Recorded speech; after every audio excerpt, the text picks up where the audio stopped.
I don't know how familiar you are with the history of deity worship in ISKCON, but Srila Prabhupada had, who was the Hippogriff Vrindavan, so I can't remember his name now. But anyway, so he had him working on a book,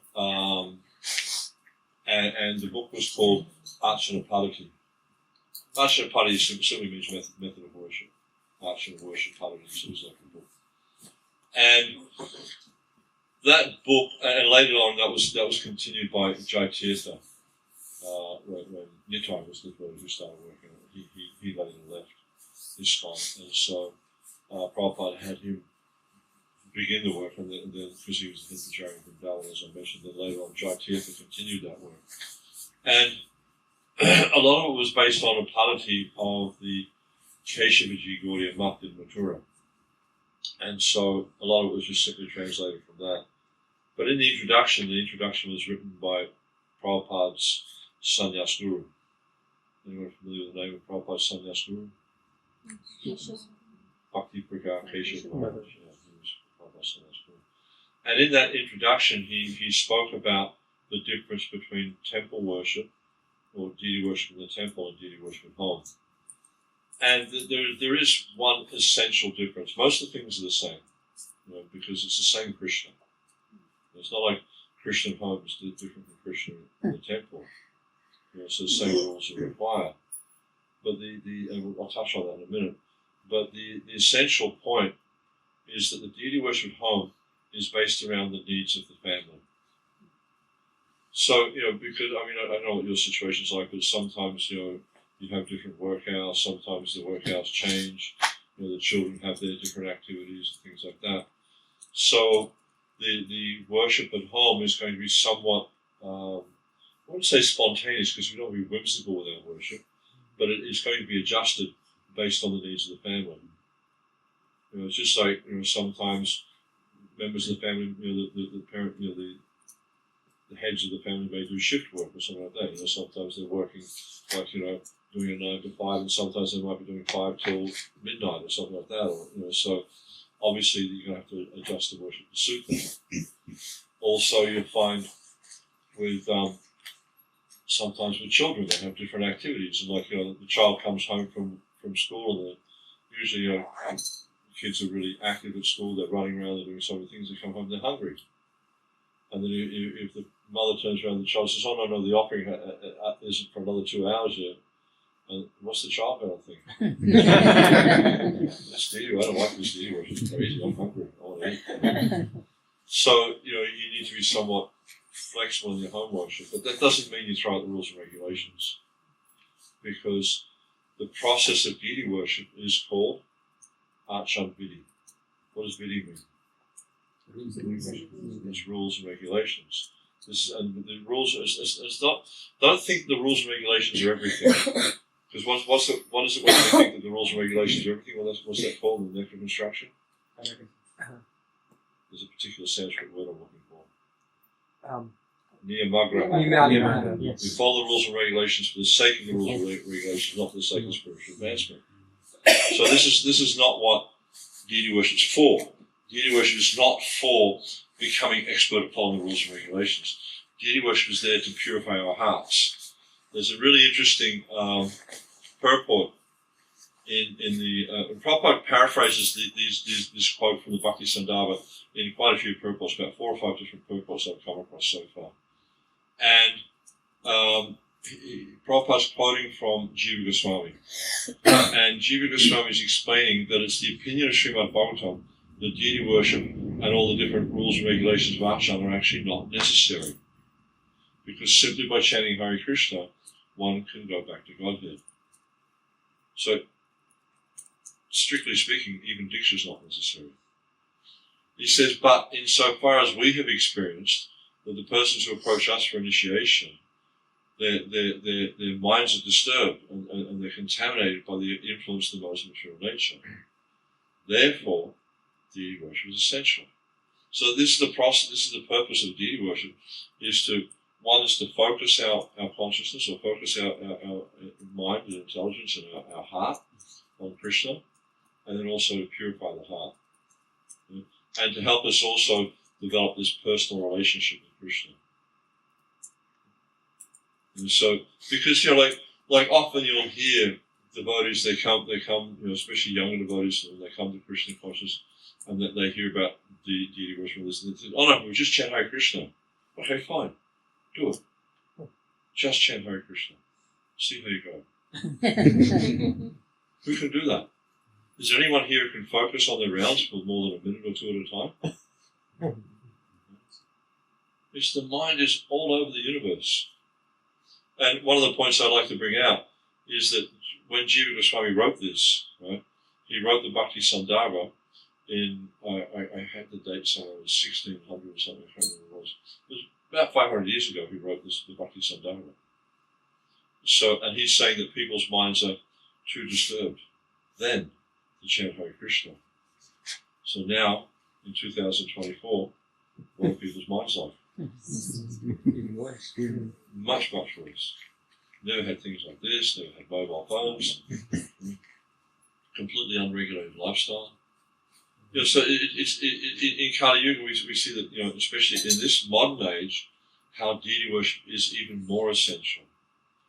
But as the Yuga progresses, we're going to find it's more and more difficult to do deity worship because cleanliness is going to become less and less important in people's lives. Even we see in ISKCON, where we're supposed to be, taking up rabbinical culture, that cleanliness is really absent in most places that I go. And this is a really important component. And this is one of the things that deity worship teaches us, is how to cleanse the heart. One time Prabhupada, it was the last Kumbh Mela Prabhupada went to, I think it was in 1976, and he told Jamuna, as he pointed out, he said, "Look at this sadhu here." And so she looked at the sadhu, and Prabhupada said, "See how clean his water pot is? Sparkling clean water, shining water pot, like this ashram cup." He said, "This means his heart is clean." Sometimes you'll see, devotees will talk about purification and all this sort of stuff, yet you'll see in the deity worship the paraphernalia is not clean, or the deity is not clean, or the altar is not clean, or all these things are not clean. But if they're not externally pure, how can they be internally pure? And if they're not internally pure, how can they be externally pure? So you can see that these things they have a symbiotic relationship. You can't have one without the other. So very, very important. And this is why we see in deity worship that there's many rules about cleanliness, there's many rules about regulation to purify the heart. So this is the connection, so with the deity worship at home is based around the needs of the deity, the needs of the family, but the deity worship in the temple is based around the needs of the deity. So at home, still Krishna, still the same Supreme Person of Godhead. But then we see in the temple, is based around the needs of the deity, so we follow the deity schedule. So it means, at 4:10 each day, the deity is awoken, 4 o'clock, whatever it is, at 4:10 they're off. I mean, the schedule's going to change from one temple to the other, and it's not going to be the same everywhere. So you'll see, like, maybe 4 o'clock they're woken up, 4:10 they're off at the Bali Volga, milk sweets, no grains. Then there's Mangalarti at 4:30, then that goes to about 4:20, 4:50 or 4:55, and then there'll be Nrsimha prayers, and then they'll close the curtains, and then there's Tulsi Arti and Japa period, and then 7 o'clock darshan, and then maybe 8:20 or 8:40 you have the or 8 o'clock or something, you have the breakfast offering, then you have the do party, and then there'll be a lunch offering around 11:40, 12 o'clock, something like that. There'll be lunch offering, then Raj Bhog Arti. Then the deities go to bed, same time every day. Then woken up around 3:30, depending on what the schedule is. Then 4 o'clock, 3:50 or 3:40, there'll be another offering. And then 4 o'clock there'll be an arti. Then there's another offering around, depending on what time the arti is, but usually around 6:40 or 6:10 there'll be another offering. Then 6:30 or 7 o'clock there'll be another arti. Then in Western temples they tend to dress the deities after the Sunday Bhoga. In India they tend to dress the temples. In India they tend to dress the temples after the last arti. So it's just different in different places. And then you'll have the last arti, then the evening dressing, then the deities go to bed. All very scheduled. Same thing every day. So does this mean that Krishna's got a really boring lifestyle and he just wants to have everything at exactly the same time every day? What does it mean? Why? Why is everything so regulated? Help us with our regulation? To regulate the mind, to regulate the senses, because then you can control them. Because right now, you see our senses are so unregulated. Like, I don't know if you've ever sort of, sometimes I like to watch people, see how they do things. You go into these shopping centres, yeah? You have like big malls here. Mm-hmm. I haven't really explored Wellington very much. So I've been here, I've been to the old restaurant, I've been down to the port where you catch the boat, and that's about it. And like you go to these shopping centres, you see like in the food court, they've got these shops with these big glass fronts, you know. You know, the serveries have got these big glass fronts, and they have all their fancy cakes and stuff on display. And you see people, they'll walk by and they'll just see it, and they just draw it, they go straight over. They're completely controlled by their senses. Yeah? So unregulated mind, unregulated senses. If they see something, they want to eat it. They smell something, they want to touch it. They see something attractive, they want to touch it. Just completely ruled by their senses. And the senses, whatever's presented to them, they're just here, there, and everywhere. So one of the purposes of deity worship is to help us to regulate the mind and the senses, because they're unregulated. And then when the mind and the senses become regulated, then we can focus on Krishna. It's a very, very important element of the process of worship, especially deity worship. So, while you're opening that, can I ask you a question? Sure. While you were mentioning the schedule of the deities, you mentioned that the first offering is done without grains, like it is only milk sweets. Yeah.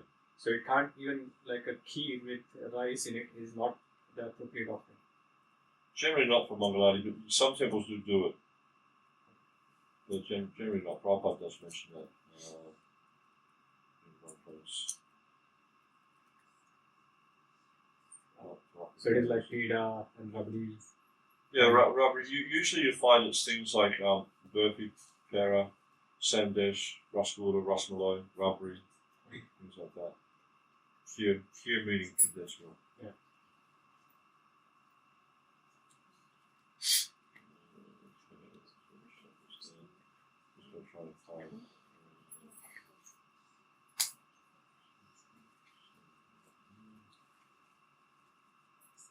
I will say what.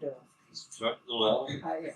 In Tirupati, you see the regular routine service for the Lord. But when you go to Jagannath Puri, you don't see the regular service of the Lord. They wake up Lord at different time. How do you understand? Different places. There's no real. It's just like, you know, you come here, you see the worship going on here. Then you go to Auckland, you'll see it's different. I mean in actual Jagannath Puri, actual temple, not in ISKCON temple. No, I know what you're talking about. Yeah. But then we see that when Bhaktivinoda Thakur was the district magistrate in Puri, he was also in charge of the temple. And he was quite concerned that the activities of the temple were regulated, so he put a lot of effort into regulating the activities. So now it seems what you're saying, it's not so regulated. So it should be regulated. But, you know, what can you do? Bhaktivinoda Thakur, wanted to be regulated because it was based around the deity schedule. So. But then also with different festivals, they do different things at different times. And, so that can also bring about changes in the schedule.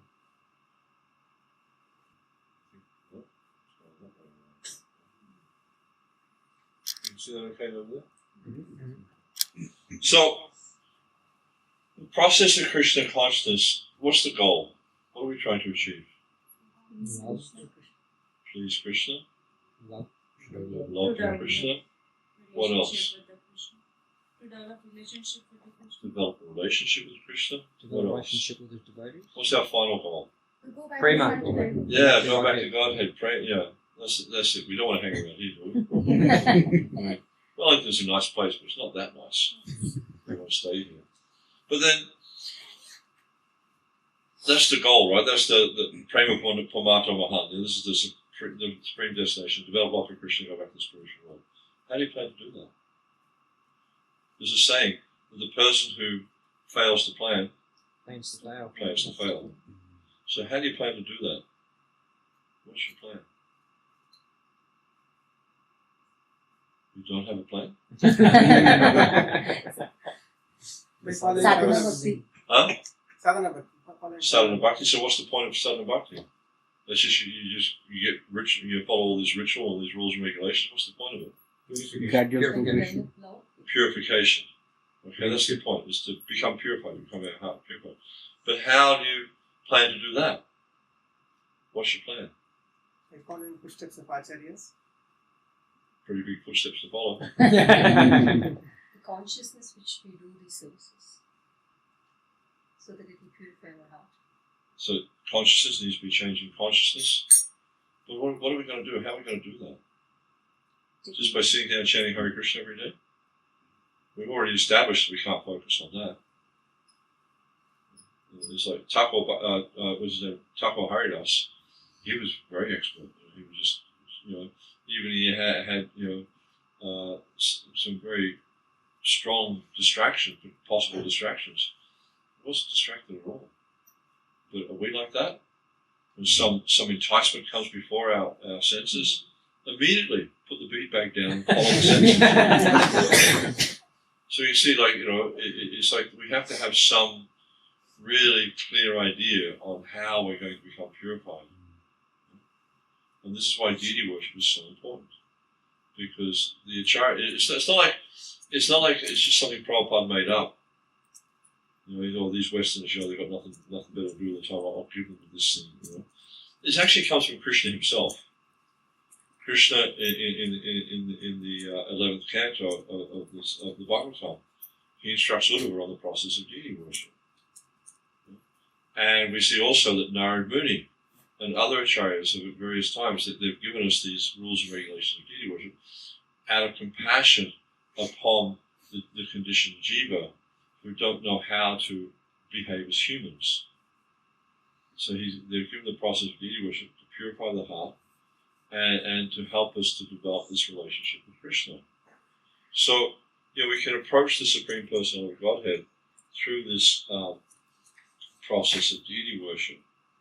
And there's an interesting verse in the 10th chapter of the Gita. Does anyone know that verse 10:12? 12. Param Brahma, Param Brahma, Param Param Purusham Shastam Shastam Adi Adideva. This is Param Brahma. You are the Supreme Brahma. Param Dhamma. You are the Supreme Abode.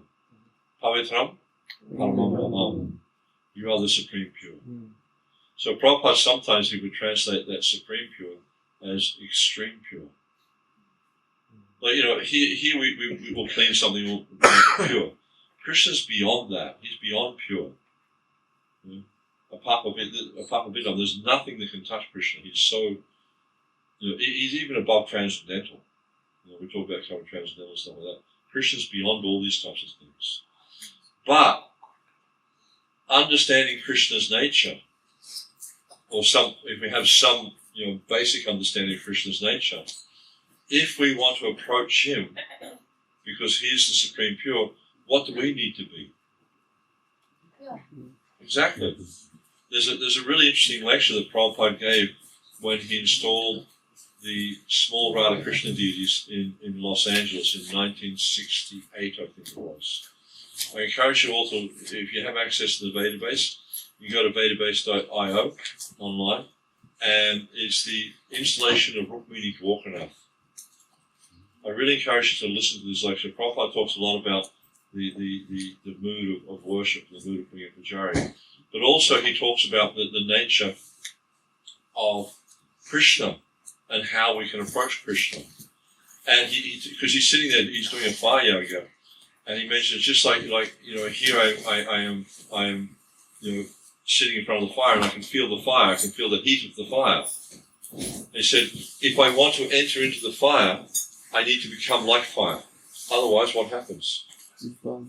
I become burnt. Yeah? So, if we try to enter into the fire, we don't have this same nature as the fire, then we'll become burnt. There'll be some kind of detrimental reaction.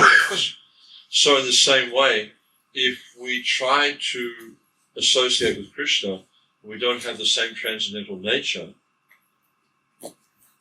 I know we have that transcendental nature, but it's covered right now. So if we don't remove that covering to expose the same transcendental nature, we will also become burnt by the effect of that. And you see this often happens when devotees are doing deity worship and they're inattentive in their deity worship, they get reactions. And so we need to be mindful of that. So the point is that I'm making here is that by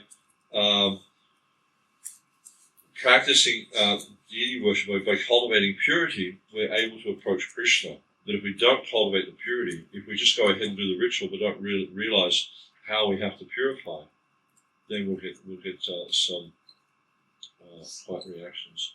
And we see also that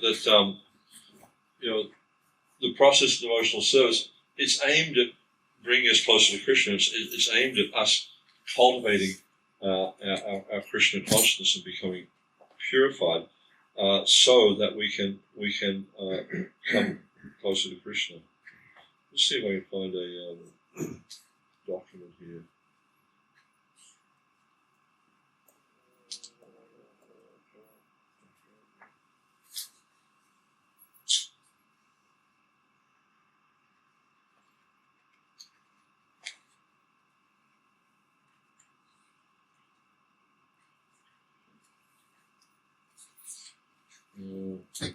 So this is a quote from the lecture that I was thinking of. Without being purified, you cannot touch Radha Krishna. In the Vedas, it is stated, without becoming Brahman, you cannot approach Brahman. Just like without becoming fire, you cannot approach fire. Because the inconsistency of temperature, it will burn. So you see, just like it's a good example, because you see, like I have the temperature of my body, which is probably around 38, it means like what's that, about 90-ish, 93, 4 degrees Celsius Fahrenheit. And what's the temperature of fire? There was a very famous book, at least it was famous when I was a child, you probably have never heard of it, called Fahrenheit 451, by an author called Ray Bradbury. And so it was all about this guy who was a fireman. But in those days, the fireman had, this is the future, the fireman had the opposite duty of firemen these days. Firemen these days, they go around putting out fires. But the firemen then, they would go around creating fires. And then books were illegal, so they burned paper. So Fahrenheit 451 is the temperature the paper burns. Yeah? So you can see like a fire is more than Fahrenheit 451. So you can see, like, if I come into contact with something that hot, because of the inconsistency of the temperature, I get a reaction. So in the same way, with Krishna, if I'm inconsistent in terms of my spirituality, and I try to associate with Krishna, I try to interact with Krishna, I'll get a reaction. Yeah? So this is why it's really important to focus on the and Prabhupada says, just like here is fire, and I am feeling temperature, but the fire flames within the fire, they do not feel, because the temperature is the same. So Prabhupada, he takes these simple analogies and explains the most amazing points, because the flames within the fire, they don't feel any inconsistency because they have the same nature. So if we develop, because we already have that same nature as Krishna, but it's covered. So if through the process of devotional service, especially through the process of deity worship, we purify our hearts and remove the covering, when we associate with Krishna, instead of it being a chore, because sometimes we find pujaris and devotees cooking stuff like that, it's very laborsome for them to actually have to do these services because of the inconsistency of nature, because they're not of the same nature, that nature is not revealed. But when we get to the point of being spiritualized, purified, then it's something that becomes very relishable, very, we're looking forward to doing it. Yeah? Any questions so far? Can you just tell me the reference? What? The lecture. It is from Sri Sri Rukmini Dwarkanath Deity Installation, Los Angeles, July 16, 1969. Yeah. Here's another nice quote. This is from 9/8/22. Unless one is situated in the transcendental loving service of the Lord, one is unable to understand the Supreme Personality of Godhead. The Lord is situated in everyone's heart. However, because the conditioned souls are influenced by material nature, they can only see the actions and reactions of the material nature. That's what we're seeing. We don't see anything else. We just see, just like you look out the window, you look in this room, what are you seeing? You're seeing the actions, reactions of material nature. This is material nature. That's what we're seeing, how it's functioning, how it's working. Yeah? But not the Supreme Personality of Godhead. Therefore, one must purify himself internally and externally. You know the verse? Purify yourself internally and externally. What's that verse? Om Vitra Vitra Sarvastam Vitra Yasman Mudrikaksha Savaya. Internally and externally become purified. To keep ourselves externally clean, we should bathe how many times a day? 3 times a day. When do we do that? Morning, afternoon. Basically before each sandhya, because you usually would chant yourself, you bathe yourself before chanting Gayatri. And for internal cleanliness, we must cleanse the heart by chanting Hare Krishna mantra. The members of the Krishna conscious movement must always follow this principle, Vaya Vyantara Suchi. Then one day, and this is a really important point, then one day it will be possible to see the Supreme Personality of Godhead face to face. Simple process. All you have to do is purify your heart. And it begins with chanting Hare Krishna, bathing, and practicing all the different rules and regulations of external purity. Prabhupada also says, so unless we are pure, we cannot approach Krishna. You can't, without being pure, you can't approach Krishna. It's just not possible. Yeah, I've got tons of lovely quotes here about purity and the importance of purity. Yeah. Anything else? Question? Yes, ma'am. Do we have standard guidelines which most of us can follow for deity worship at home?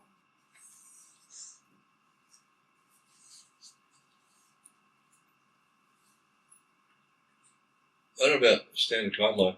We've got a course that's going to go live in probably 2 or 3 months on home deity worship. That's the easiest one. Can we join that online? Yeah, anyone can join. It's just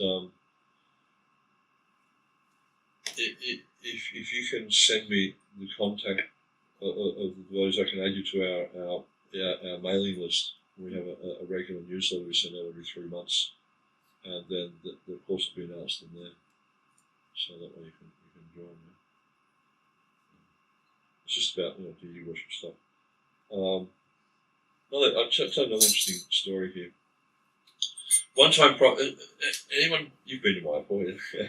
Anyone here's been to Mayapur? Good, quite a few. Anyone was there like about 10, 15 years ago? Yeah. You know where the Samadhi is now, right? Yeah. And where the gardens are. So there used to be what they call a ring road around the Samadhi. It's not there anymore. But there's still parts of it there.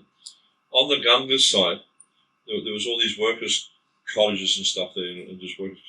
There was also a row of toilets. When you come, where the Sujatendriya shop is, just there, there's a row of toilets, and there's a door. Prabhupada was out on his morning walk one time, and nice picture of Prabhupada up in the sun shining up in the room up there.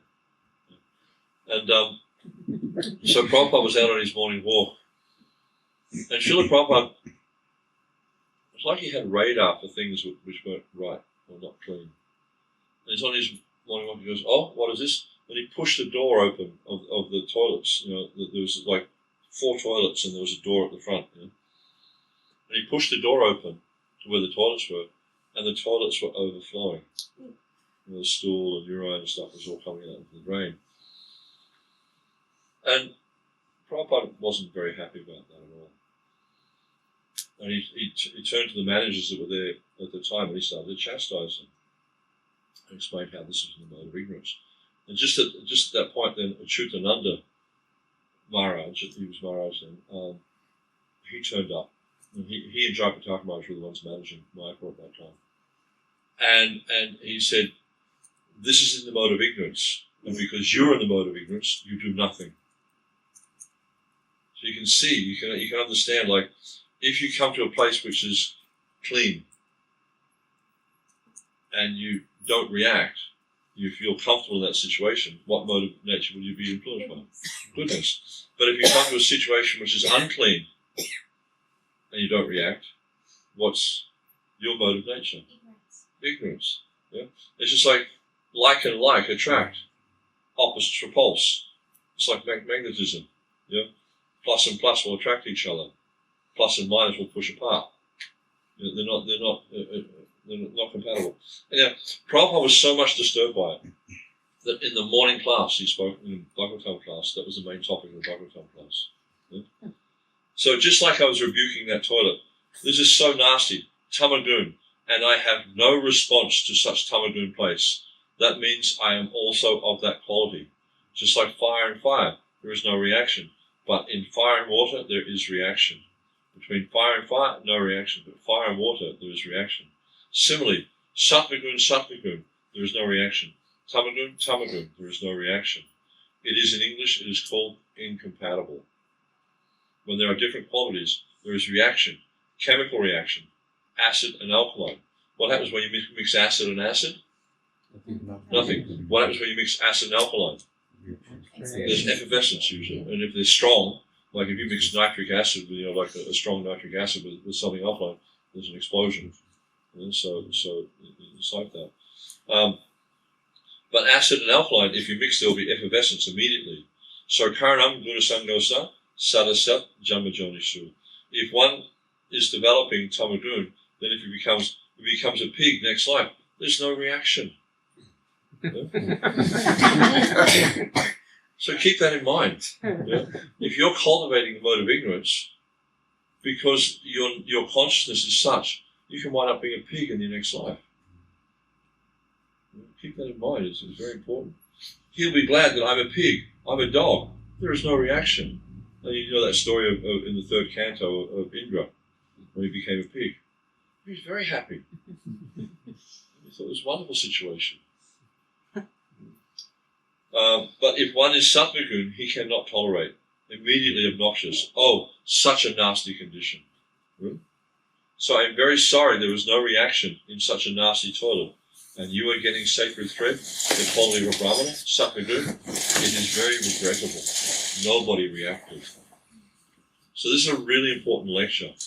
To understand what it means to be a brahman, what it means to cultivate these different qualities. Is we have to cultivate purity in the heart.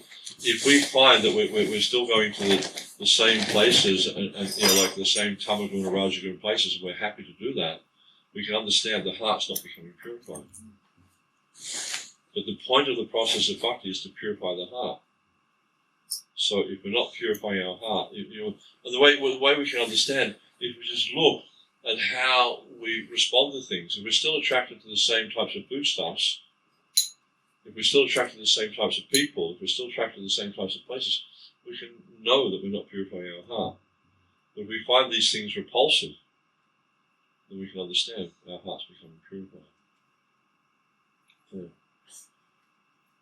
That's Srimad Bhagavatam 7.9.26 Mayapur, March 24, 1976. Very, very powerful lecture. But Prabhupada was quite upset. Because he's initiating his disciples to become brahmana, and they're not developing the qualities of brahmana. They see these things, they just don't react. It's very, very important. Okay, what else we have here? I won't read this one, it'll take too long.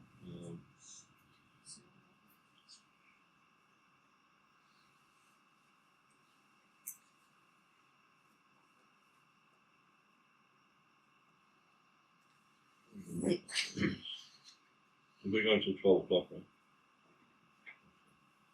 I won't just go through this then.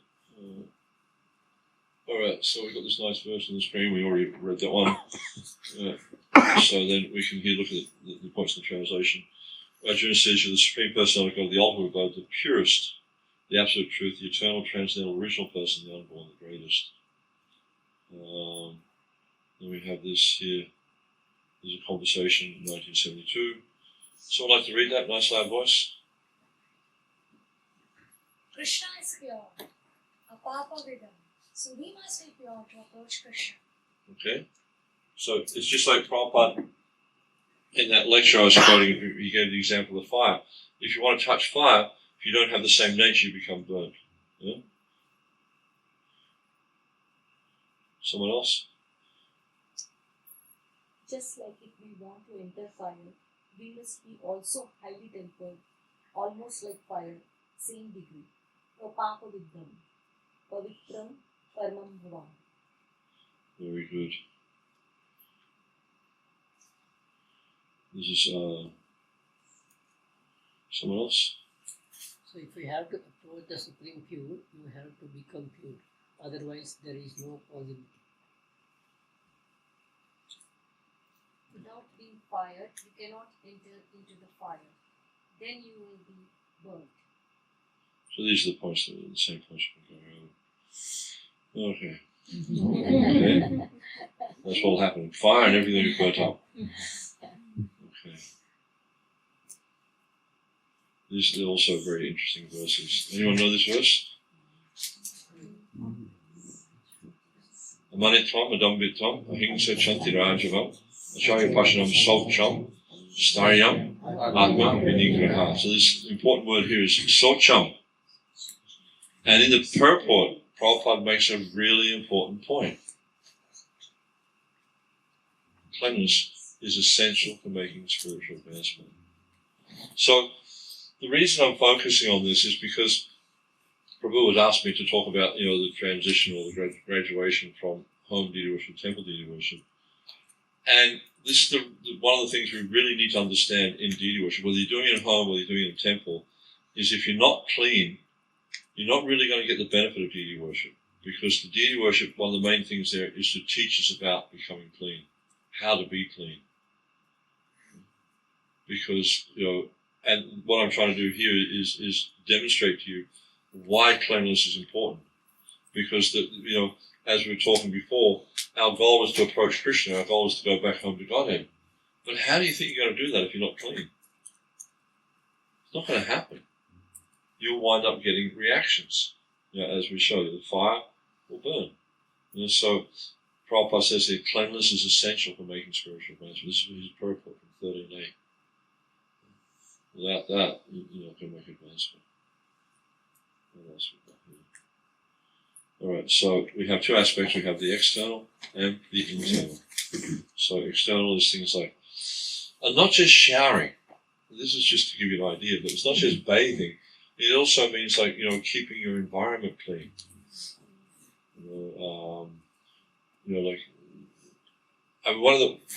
I visit temples, the first things I do is I'll go into the kitchen, I'll open the fridge, have a look in the fridge, I'll look underneath the fridge, I'll look underneath the stove, I'll look in the extractor hood of the stove, and just use the gutter at the back and just wipe your finger in there, and generally it comes off with like this much gunk on it. So I can see that you don't really get the point of cleanliness. Prabhupada would say that the deity, the temple room should be shiny like a new pin. You ever bought a box of new pins? Mm-hmm. They're all bright and shiny. Yeah? No dirt, no spot, nothing. So that's what we're trying to get to this point, is that everything's spotlessly clean. Yeah? Not just bathing. But you'll see it in India, like it's not so much here because there's rules against it, but in India, people, they keep inside their house relatively clean, they keep their body clean, but they throw all the rubbish just outside the door.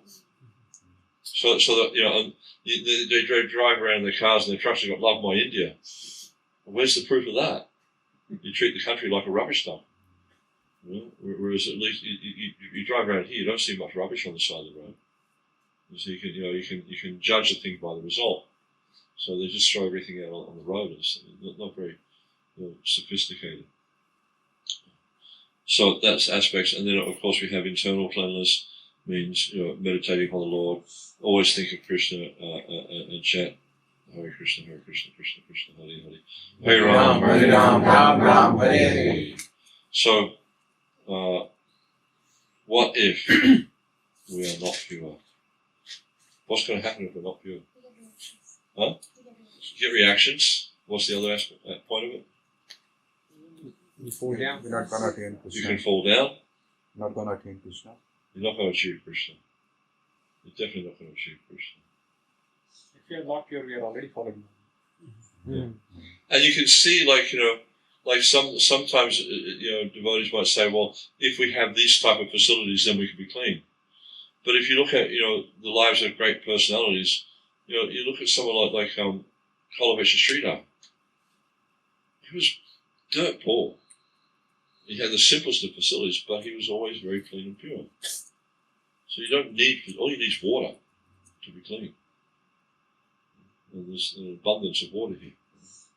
So, there's no excuse for not being clean. 7926, I think we just... Yeah. I don't know if you can hear this. That toilet. This is what I read before. This is so nasty, Kavaca. And if I have no response to such Kavaca place, that means I am also of that quality. Just like fire and fire, there is no reaction. But in fire and water, there is reaction. Between fire and fire, there is no reaction. But fire and water, there is reaction. Satagon, there is no reaction. Kavaca, there is no reaction. It is, in English, it is called incompatible. When different qualities, there is reaction, chemical reaction, acid and alkali. Acid and acid you mix, there is no reaction. But acid and alkali, if you mix, there is reaction. The karanam gunasangayasya sadasajjanma jonishu. If one is there. Oh, sorry. I think you got the fault. Let's try to figure out how to maximize. Yeah. Top practice. Yeah.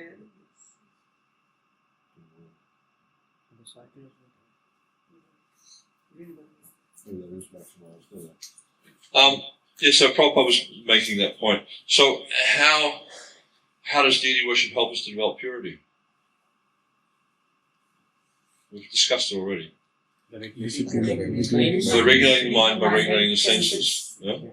And this is why in deity worship there's so many rules. Don't do this, you do it like this, you do this. There's so many rules in deity worship. Actually, when Prabhupada was first, explaining deity worship to the devotees in America, one of the devotees said, "Oh, Swamiji, there's so many rules." Because they come from hippie society, it's like not used to rules. And Prabhupada, what Prabhupada said? If I told you all the rules, you'd faint. There's a lot of rules in deity worship, but the whole point of the rules is to regulate the mind and senses. Yeah? So very, very important. All right. I'm not going to worry about this. So.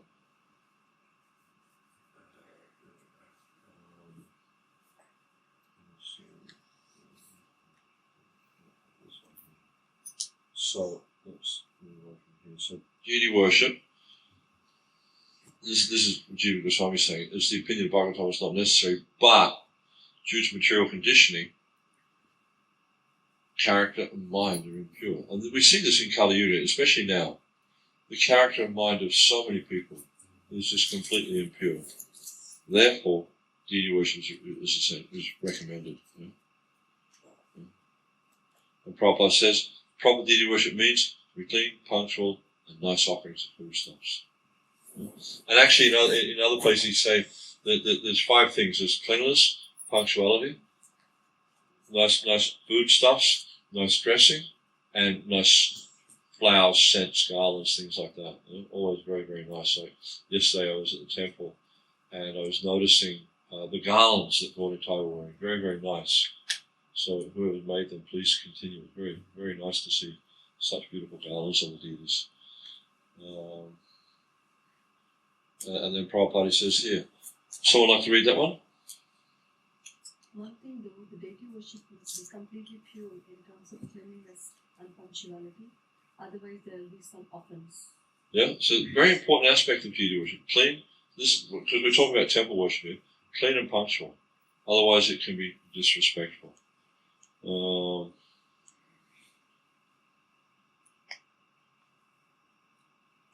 then so. Oh, let me see. Go back one. Punctuality. What do we mean by punctuality? Any idea? Doing the same thing at the same time. Sorry? Doing the same thing at the same time. Yeah, doing it according to the schedule. Not doing it at the same time every day because you might be consistently late. But doing it according to the deity schedule. Means being not 1 minute late or 30 seconds. Usually to the minute's fine. Some temples you go to, it has to be to the second, but usually to the minute. So if the offering is scheduled at 8:40 or whatever it is, then it means as soon as that time comes, Namo Vishnu Padaya Krishna, you ring the bell, or however it is you do the offering. And also, like, when we're punctual, what message do we send? Sincere. We respect. Respect. They're very important. So They're important to us. You mean something to me.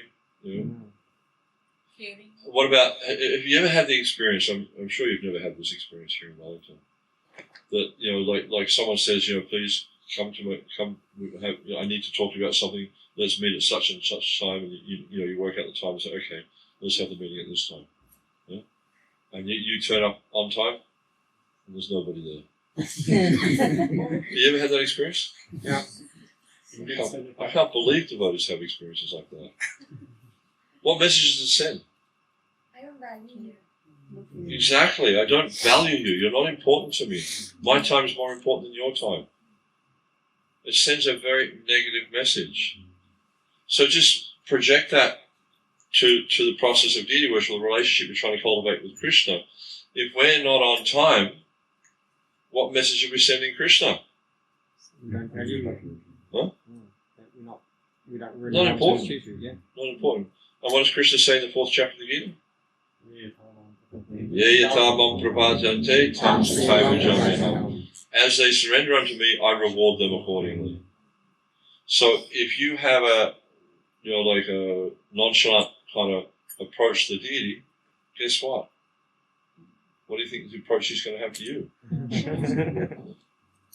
If you're not getting out of devotional service what you expected, don't blame Krishna. Look at yourself. What is it that I'm doing which is not really up to the mark?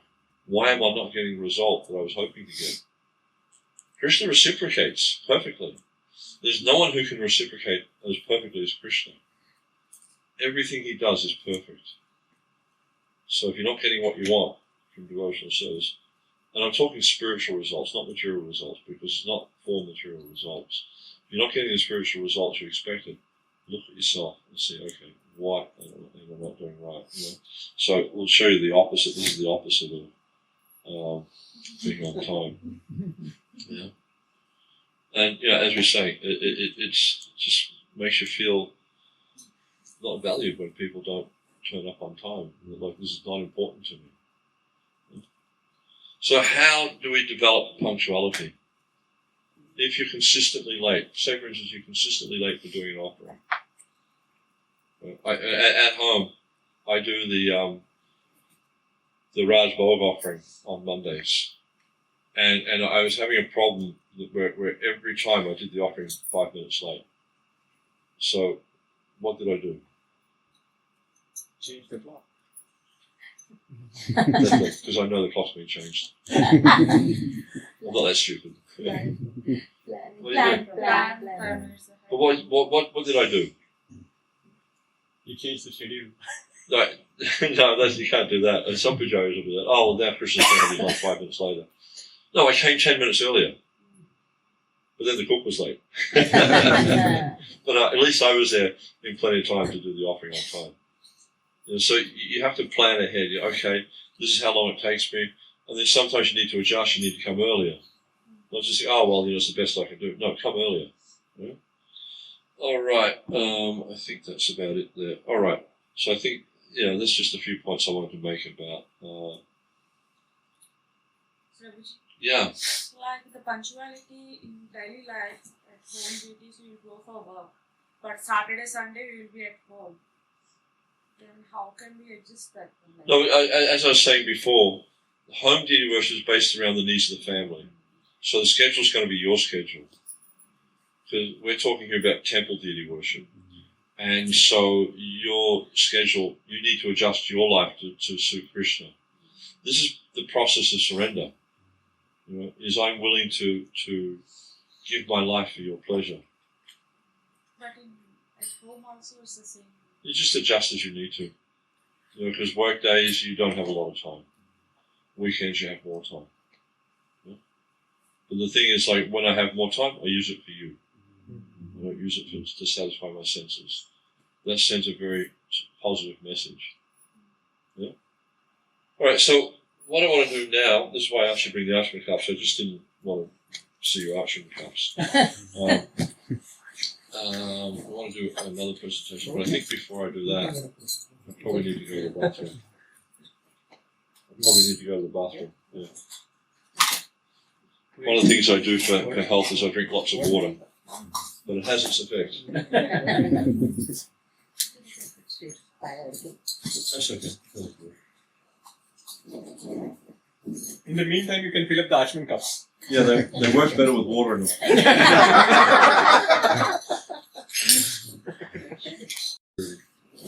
So, what's this thing here?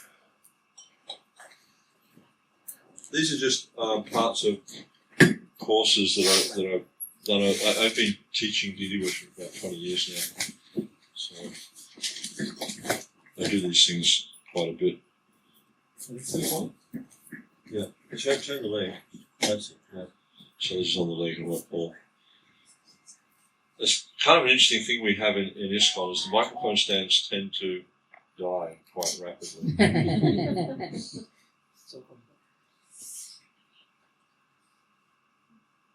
Okay.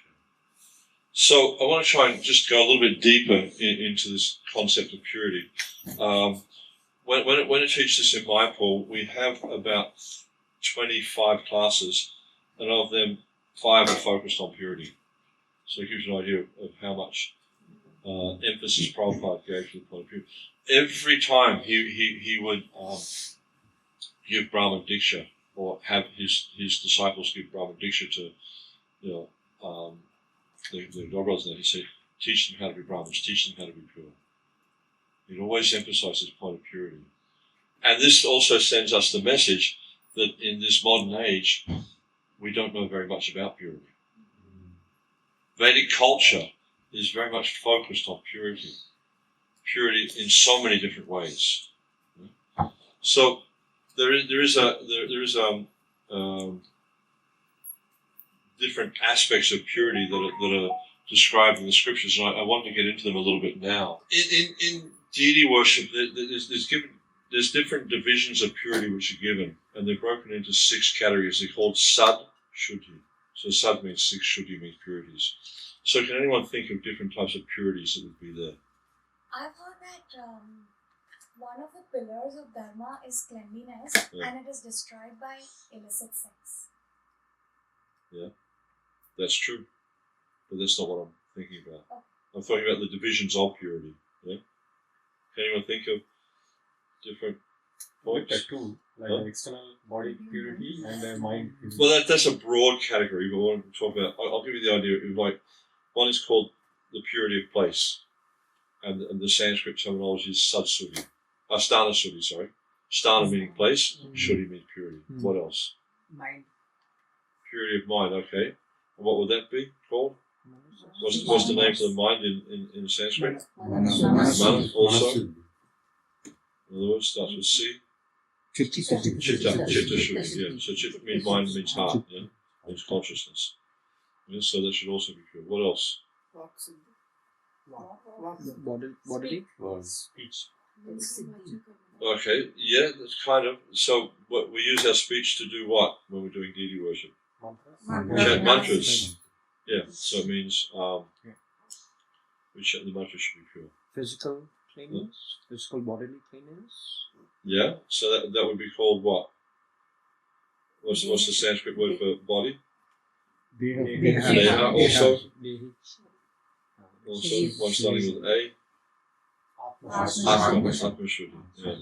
Yeah. And what else? What do we offer to the deity? Paraphernalia. And what's the Sanskrit word for that? Oh yeah, Bengali was gone. Dravya. Dravya Shuddhi, the articles. And the last one is purity of the deity. Most of us think it is. So purity of place means like the place where you do the deity worship should be pure. Clean from, free from hair, ash, bones, dead insects, whatever like that. So usually when you're setting up, like the kitchen should be spotlessly clean. The paraphernalia room should be spotlessly clean. When you're setting up for the worship, all the paraphernalia should be spotlessly clean. You wipe the floor down where you set up where you're going to set up to do the worship or the altar, whatever it is. All should be spotlessly clean. Then the Dravya Shuddhi means the articles. That means all the paraphernalia should be clean. The ghee lamp, the incense holder, the arti tray. So usually they should be cleaned after you use them. But also, it's a good idea to rinse everything before you use it, in case there's been some cockroaches or flies or some sort of bug in climbing on things. Yeah? Then purity of the body. We discussed that a little bit before. I mean, I have a whole class just on this one. Just kind of touches on all the major points. Means that your clothes should be clean. Wash your clothes every day. Things like silk, they can be worn many times, but and they still remain pure. But if you do impure things, just like I went to the bathroom before, so the cloth is obviously unclean. I ate in these clothes before, the cloth is obviously unclean. Cotton, usually you wear it once. Jute you can wear several times, like 2, 3, 4 times. Wool is always pure.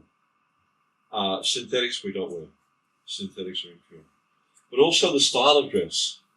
At least from the perspective of Gaudiya Vaishnavas, for the Vaishnavis, sari is considered Vaishnava dress. For men, dhoti, kurta, dhoti, chadar is considered pure dress. Other things are considered not to be pure dress. And I think I mentioned synthetics, right? We don't use synthetics at all. One thing is they're impure. Also, synthetics are highly flammable. They just go up like that. You put a match on something, you can see they just shrivel up, very dangerous, and they stick to your body when they burn. So don't ever wear synthetics in the kitchen, and don't wear synthetics on the altar. And Dravya also refers to the physical items we're going to offer to the deity. The incense, the flowers, the lamp, all that sort of stuff. All the bhoga. So it means when you're in the kitchen, rinse everything first. Rinse the vegetables first. Obviously, you're not going to rinse the flour first because you'll turn it into the dough. But everything you just try to make sure it's as clean as you can possibly make it. Yeah? And why?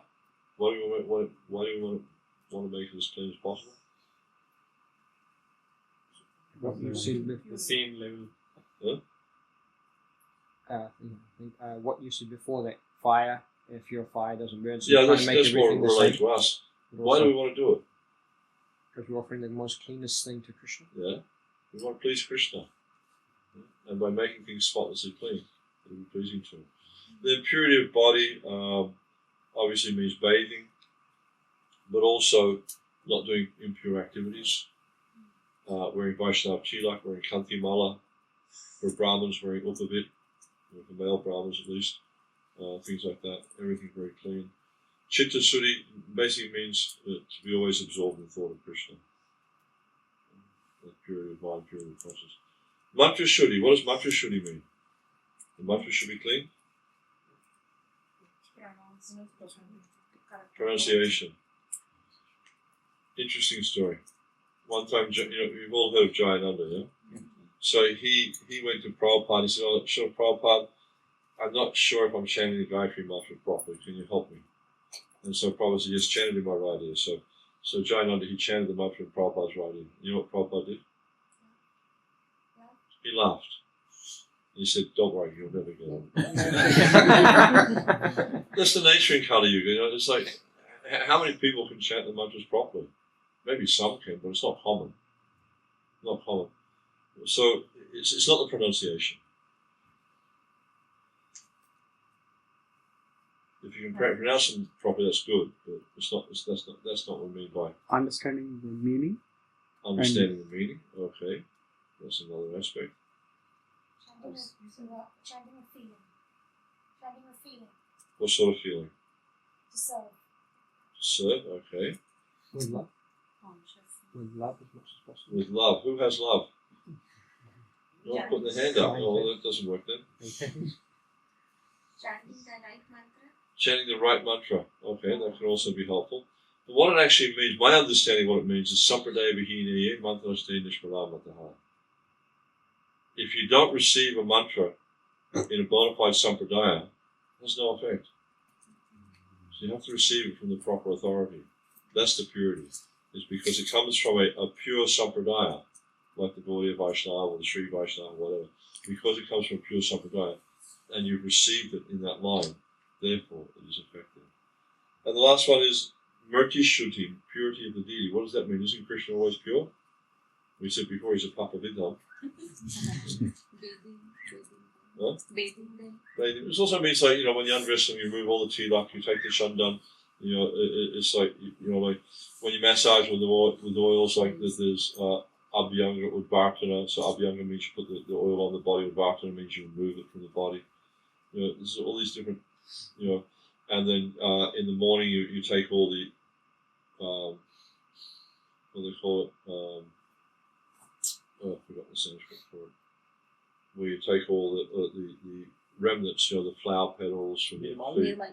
Nirmalya Grahanam, I think it is. Where you remove all these the flower petals, the tulsi, chandan stuff like that you remove from the body of the deity before you bathe. So that's purity of the deity. And when we're preparing for worship, you wake up, you remember the first thing you do when you wake up in the morning is you remember Krishna, you offer your obeisance to Guru, evacuate and cleanse before bathing. So, you go to the toilet, you pass water, pass stool, whatever it is you're going to do. You scrape your tongue, brush your teeth, all these sort of, cut your fingernails, cut your hair, whatever it is you're going to do. You do that before bathing. Because if you do it after bathing, you become contaminated again. Then for men, tie the sikha, usually before bathing also. Then bathing, Vaishnava dress. I mentioned about the types of cloth. Silk, wool, cotton, jute. That's it. Nothing else. Then also, wearing appropriate to your ashram. You see, it's become quite common this day and age that men will wear, like a lungi, like a white lungi without a kacha. The kacha means the fold at the back. That's Babaji based. That's not really appropriate to a grihastha. And even one time Prabhupada criticized one of his disciples for dressing like that. So we should wear clothing according to ashram. When we identify ourselves as Vaishnava, put tilak on our body. This is called Urva Kundra. There's two upward going lines, Urva Kundra tilak. And we put it on, how many places we put it on our body? 12. So there's 1, 2, 3, 4, 5, 6, 7, 8, 9, 10, 11, 12. Anywhere else? 13. Shika. Wrong. That makes 13. No. We only put it on 12 places. We don't put tilak here. What does the mantra say? No, what does the mantra say in relation to that part? Tat prakshana toyam tu, vasudevati murjani. So what does prakshana mean? Hand wash. Yeah? So tat prakshana, that prakshana, washing toyam, what does toyam mean? Water, two, but. So the water, but it's saying, but the water which is left after washing your hands, put that there and think of Vasudeva. Yeah? So many people put tilak there. But you're not meant to put tilak there. The mantra tells us put water there after washing your hands. Alright? And then Archman, chanting, Gayatri, cleansing, decorating the temple. Alright, so let's get into this one now. Okay, so here we go. Archaman. What is Archaman? Huh? Something a little bit so I can hear? Purifying. How? Wave a cow around her head or something? No. Sipping water. Yes, and? Mantra. Yes, very good, okay. Ashman is a ritual process for achieving purity and focusing the mind to help us remember the Lord. So sipping water is for external, and chanting mantras is internal. And the idea is like, I'll demonstrate, but you look at the water, you chant the mantra, you inject the mantra into the water. So then what happens to the mantra, or the water? Purified. Becomes pure, becomes transcendental, okay? Then let's have a look at this. When I perform Archman, when should I perform Archman? Alright. Any ideas? Before starting worship. Before offering Bhoga. That's the only Before time. Aarti, before Before Opening the deity. Before Gayatri, Opening the deity before. before opening the deity, Whenever you actually go for service. Whenever you do. before you go on the altar. What else? Anything else? That's it. Okay, so let's put a little tick tock up here. What time should we perform action? So we perform action before applying tilak, chanting japa, Chanting japa is Chanting performing puja, observing a brata, taking prasadam, meditating, reading or reciting shastra, mantras, etc. A devotee should perform Archman to achieve physical and mental purity before performing spiritual activities. So, and that doesn't necessarily mean sitting down and sipping water, and chanting mantras. It can just mean washing your hands and rinsing your mouth. Just like when you take prasad. It's not common for devotees to sit down and do full Archman. You can. There's no restriction there. You can if you want to. If it helps you to feel more purified and more connected, do it. But at least you should wash your hands, wash your feet, rinse your mouth out. I remember years ago I was in Bhaktivedanta Manor, and they'd asked, they invited Bhakti True Maharaj to come and take prasadam. So he went upstairs to the bathroom, and England's a cold place, even colder than here. And he took his socks off, he washed his feet, he washed his hands, he rinsed his mouth out. He did that all the time. This is part of our Gaudiya culture. So you see all these different things. So, spiritual activities such as applying tilak, chanting Gayatri, japa, performing puja and homa, observing a brata, taking prasad, reading or reciting shastra mantras, and meditating. These are the times that are appropriate for performing Archman.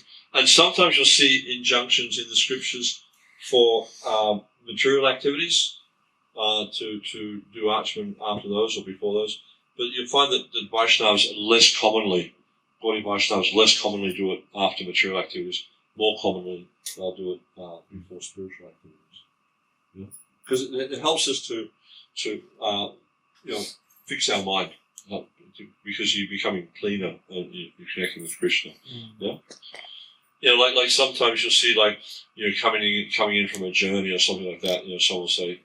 Before Archman. At least you should rinse your mouth out, because when you've been outside, there's so many unpalatable fragrances, or not even fragrances, bad smells basically, can settle on your palate. So it's good to rinse your mouth out. All right. Let me see what we've got next. Oh, okay, we've got two more. Performing homa, chanting Gayatri. Okay, so the next one is, where should I perform Archman? Yeah? A clean place is a safe place. Yeah? The place where a devotee performs Archman should be pure, i.e. free from hair, bones, ash, or any other impure item. So it means generally what you do is you sit down to perform Archman. Now we're going to do it here, but it's on carpet, so it's a little bit different. Carpet's generally not pure, because it's usually synthetic. At least hard-wearing carpet is synthetic. So, but generally what you do is you'll clean the area where you're going to do Archman, and you sit down on an asana. A lot of devotees do it standing up, but spiritual activities are recommended you do them sitting down. Yeah? And we do Archman to achieve physical and mental purity before performing spiritual activities. Yeah? Okay. And what water should we use? Clean water, pure water, yeah. The water should be cool, fresh, without bubbles and foul odor. Yeah?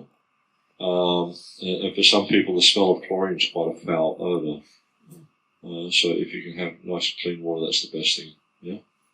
Or taste, and untouched by fingernails, hair, or any impure item.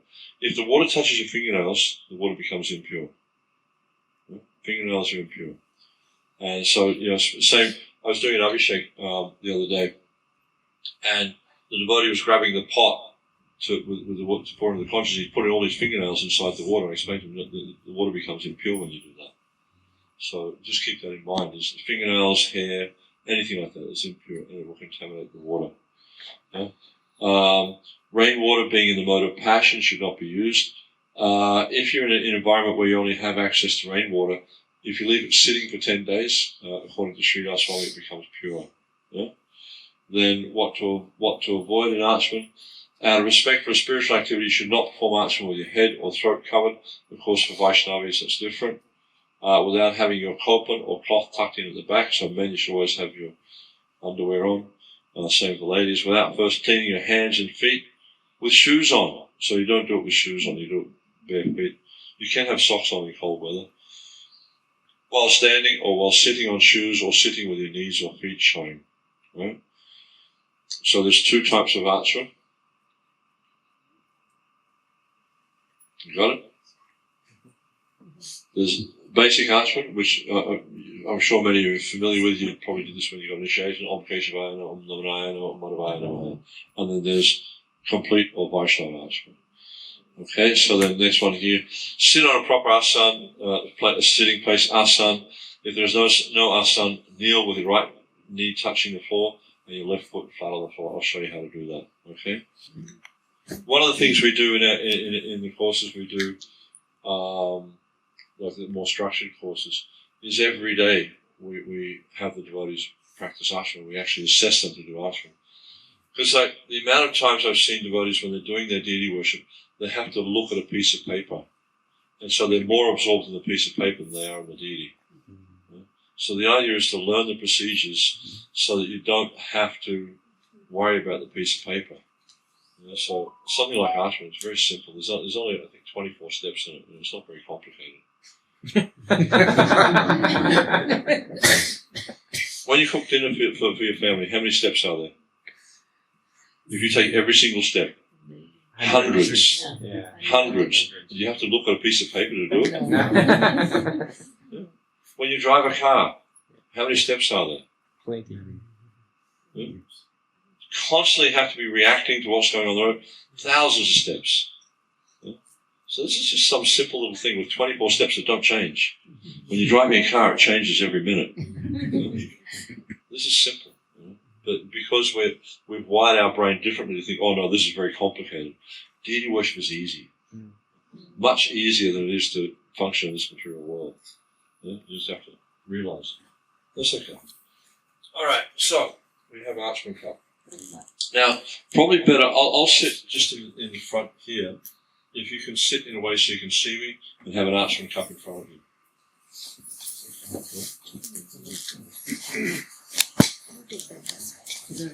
Yeah. You got where your carpet went. Yeah,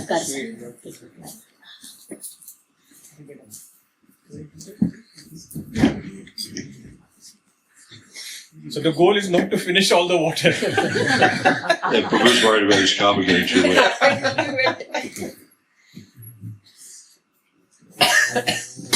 Right, so what I'll do is first off I'll just go through it just at my normal speed to show you how long it takes. Because some people think, oh, it's going to take forever. Honestly, it's so simple. So usually we sit on an asan, sit cross-legged. Now the first thing, this is handy to know, is organize your cloth in such a way so you can put water on your feet without having to touch your cloth. Because if you touch your lower cloth, then your hands have become impure. So you have to purify your hands. So just to make it easier for yourself, organize it so you don't have to touch your lower cloth. So now what I can do is I can just lift my legs up like that. It's done. All right. So don't do anything. Just watch. Yeah. Oh, I'm going to move this out of the way because you can have to sit water with it. All right. So.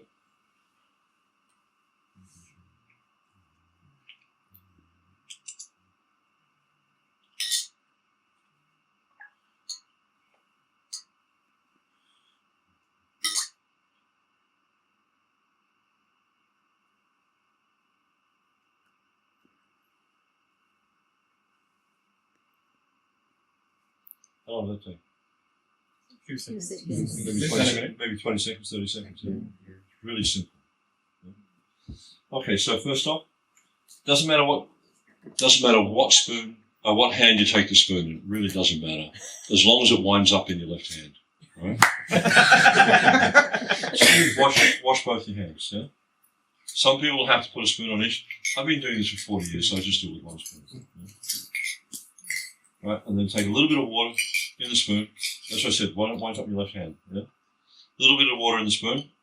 Sometimes you hear us say 3 drops of water, but what if you put 4 drops? Does that mean the end of your spiritual life? No, just put a little bit of water in the spoon and pour it into your right hand, right?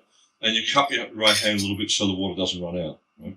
And then this here, this is called the Brahma Tirtha. My understanding is this is pure. Yeah? So you look at the water and you chant. You sip the water silently. Yeah? Okay, you take water, put it in the right hand. Om Nrsimha Namaha. Sip the water, then a little bit more water. Om Nrsimha Namaha. Then we wash our hands. Om Govindaya Namaha. Om Vishnuvaya Namaha. You don't have knife and cups. Okay. Then fingertips, all the fingertips, right? Om Madhusudanaya Namaha. Om Trivikramaya Namaha. Base of the thumb. Yeah? This here. Om Vamanaya Namaha. Om Sriharaya Namaha. Across the lips. Yeah? Om Vamanaya Namaha. Om Sriharaya Namaha. Sometimes devotees will just touch the upper and lower. Don't touch the lips, touch above and below. Yeah? But I just do it like that. It's convenient. Okay? Then, wash the hands again. Om Rishikeshaya Namaha. Then, the feet. Om Padmanabhaya Namaha. Right there. Then, Om Damodara Namaha. Fingertips, not the thumb, but just the fingertips. Upper and lower lips. Om Vasudevaya Namaha. Om Sankashanaya Namaha. Om Prajumnaya Namaha on the side. Just on the outside of the nose. Then this one here. That's the same. Anirudhaya Namaha. This one. Om Purushattamaya Namaha. Back to this one. Om Toxijaya Namaha. Om Nrsimha Namaha. This one. Navel. Om Chutaya Namaha. Flat palm. Om Janardhanaya Namaha. All the fingers. Om Upendraya Namaha. Om Haraya Namaha. Om Krishnaya Namaha. Om Tad Vishnu Paramampara Pashanti Suraya Devi Chaksharatam Tad Vishnu Pretty simple. Yeah? So, yeah. Can we have a written I'm not going to write it out for you. if you have a copy? I've got a mantra sheet. It's very simple. But just practice it and try to get to the point where you see one thing we do in the classes is I have these flashcards. You know what a flashcard is? They're like about the AB. On one I've got all the mantras. On the other set I've got all the actions. Yeah? And so you have to like go through them and put all the mantras in order and then put the associated action with it.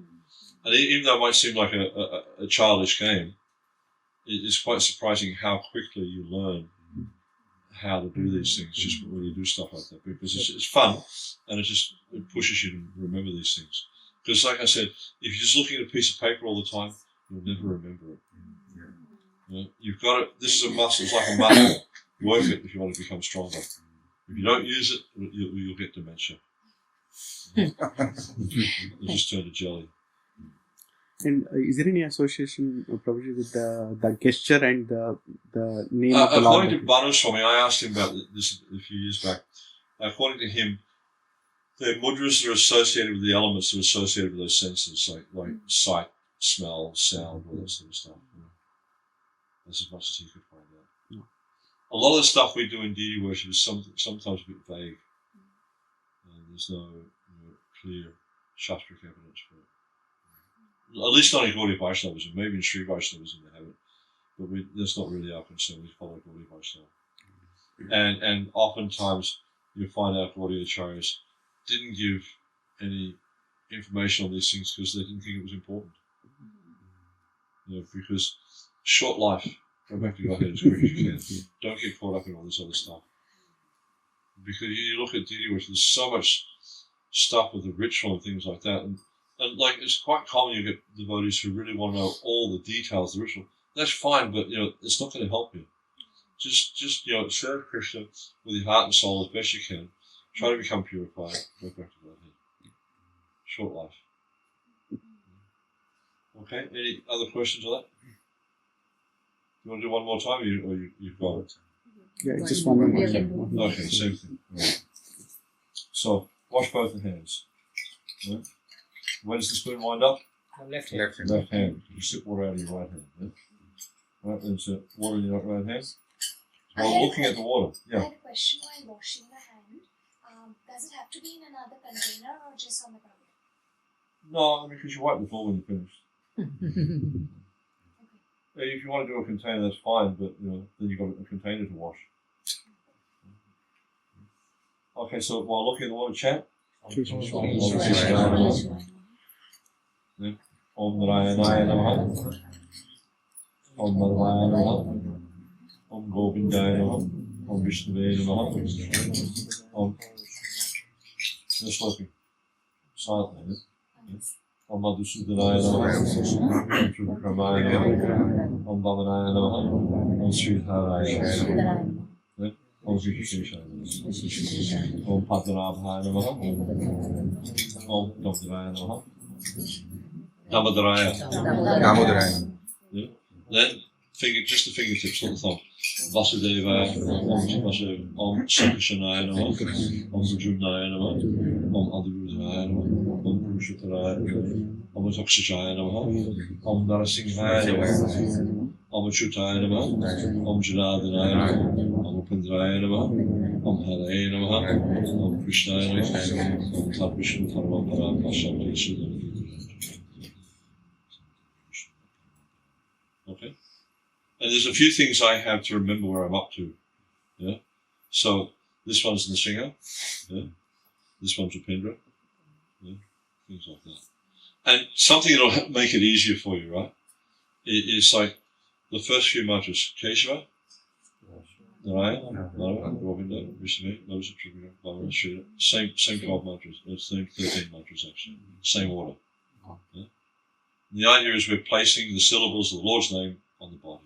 So we're purifying the body. Yeah? Great. That was pretty easy, yeah? Any questions on that? One question regarding bathing. Do you bathe for head every day? What? To take shower on head? You should, yeah. Yeah. You should. Ladies don't. Okay. Because ladies usually have much more hair and they get a cold. But I mean, generally in Vedic culture, men had quite short hair or no hair. But it's a little bit different now. For working and stuff like that. You might get some unusual reactions if you went over a bald head and seeker. You might not. I mean, you might think, that's pretty cool. When you get your hair cut. So when you have this archman and the water left over, does that need to be finished every time you do it? I put fresh water in every time. So what do you do with the water that's there? Can you put it into another glass and drink Pour it it, out. or how does it go? Pour it down the sink. But I wash the archman cup with fresh water every time. Because dust may settle on the board and things like that. That's what I learned in my course. Which is the difference in standing and sitting? Some people I see standing and doing. Yeah, better if you can sit. If you can't sit, then stand. But better to sit. Because it's like when you're standing, you tend to be more on the go. And it's like you'll see sometimes pujaris, they sort of, because they're late, they kind of, it's like they're running onto the altar and they sort of do archman as they whiz past the archman cup. It's not really, not conducive to the proper consciousness. So better sitting down. Like you see in this modern society, people eat standing up. That's what horses and cows do. People are supposed to sit down.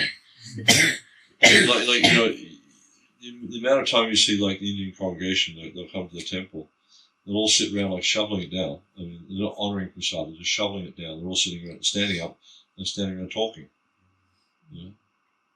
This is prasad, is prasada sevaya. We honour prasad, we respect prasad, we don't shove it down as fast as we can. So, and you look at videos and pictures of Prabhupada, when he took prasad, he would generally take prasad on his own. So he could meditate upon the prasad and the quality of prasad, the Lord eating prasad. So a big part of the process of devotional service is changing our consciousness to be more focused on the process of bhakti and not just satisfying bodily needs. Because that's what materialistic people are doing. They're simply satisfying the urges of the body, the urges of the senses. But we need to understand, what's the body for? The body's for serving Krishna. Everything we have is for serving Krishna. So how do we focus these things on serving Krishna? But generally we say that we are family have to sit down together and eat together. Yeah, in a family environment that may be different. Although you will see, in more traditional families, I'm not advocating this at all, but I'm just saying in more traditional families, usually the man would sit down and he'd be served prasadam. And then the others would eat afterwards. So, different scenarios. But, Western thing, and this is, what I grew up with and what my wife grew up with, is like the family meal. That was the time the family came together and stuff like that. So that's a really important thing. But it's a different culture. The Western culture is very different from Vedic culture. But, sometimes it's very difficult to fight that or to overcome it. The idea is the culture should bring you closer to Krishna. And this is the thing with Varnashram. The whole point of Varnashram. I mean, you can talk about it in so many different ways, and devotees do, but there's only one real point about Varnashram, and that's to bring you to the point of consciousness. And so to engage you according to your nature, so ultimately you come to the point of understanding that I'm Krishna's eternal servant, my business is to serve him. So the same with these activities, they're meant to bring us to the point of understanding that I'm Krishna's eternal servant. So now I'm going to grade all your Archman cups here. We have to do that Kange Chemna Cheva Godavari Sarvati. So we do that. I'll show you the next thing then. Okay. I was wondering if anyone was going to ask about that. All right. So we do it a little bit differently. So some say you do Archman first, some people say you do that first. It doesn't really matter, whatever you're comfortable with. So then after you've done Archman, wash your hands and touch the floor. You put some water in your hand, right? A little bit of water, then almost dry up. So the idea is the water sprinkles over this a little bit like wind, yeah? And then you do this, this is called ankusha, right? So these fingers fold down, that finger on top, you hook that one over. My finger doesn't hook properly, but it should be like that, hooked over, yeah? And then you touch the water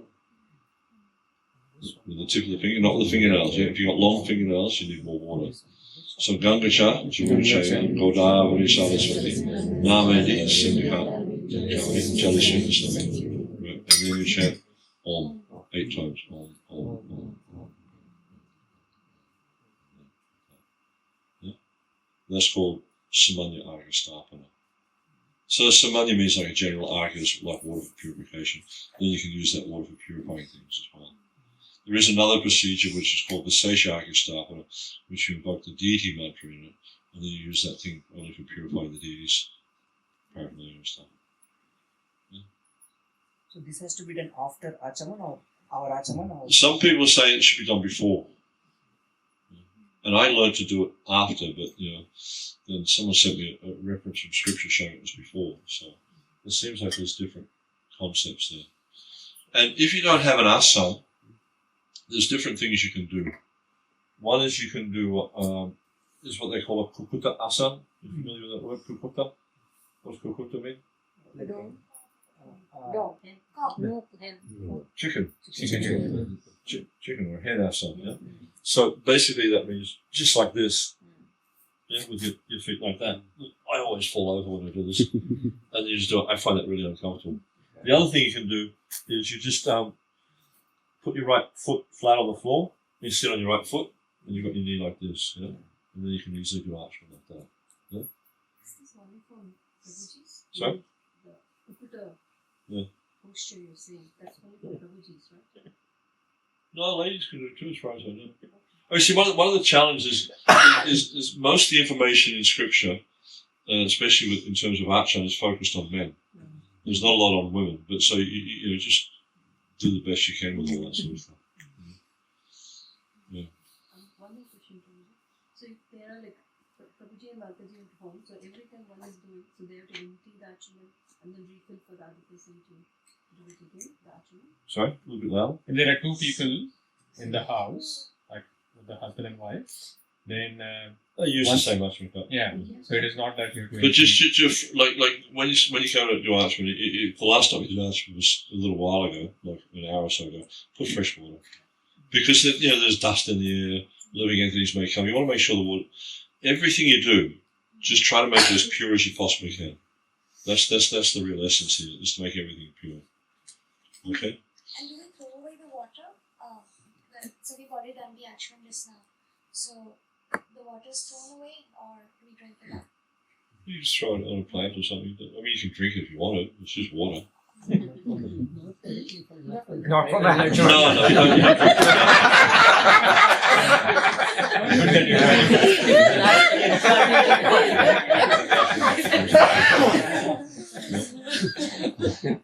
First time being asked that one. Okay. How are we doing time-wise? Right, I just want to go through bulk offering a little bit quickly.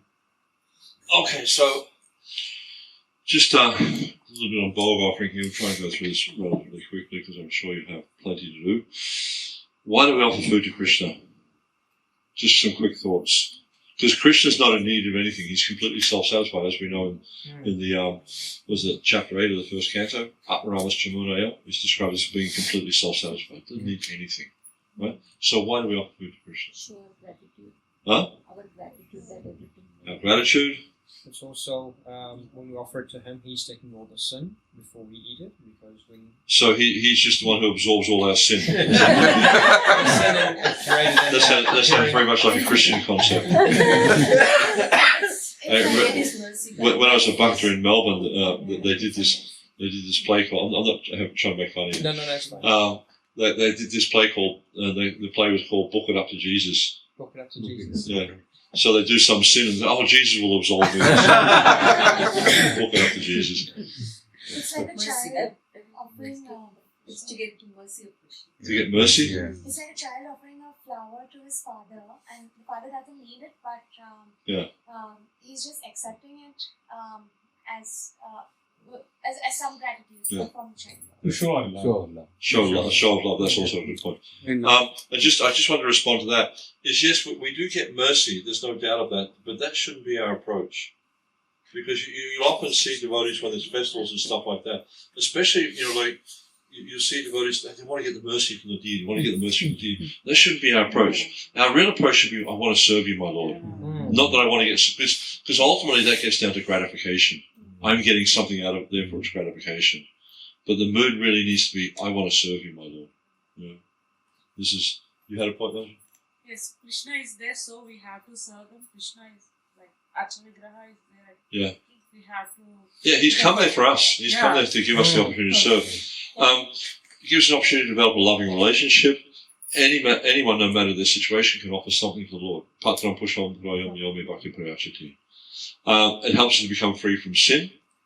3:13. It says if you don't offer food in sacrifice, then verily you eat only sin. You have a point? No? Okay. Helps to create fine brain tissue. When you create fine brain tissue, what does that lead to? Thinking of Krishna. Can we say it's to sanctify the food? Sorry? To sanctify the food we are eating? To sanctify, yeah. Definitely to sanctify the food, to sanctify our existence. And helps us to understand that Krishna is a sentient being, because he says, Ashtami, I will eat. Great act of mercy and compassion from the Lord. And also, we must eat. Is it? Is anyone here who doesn't eat?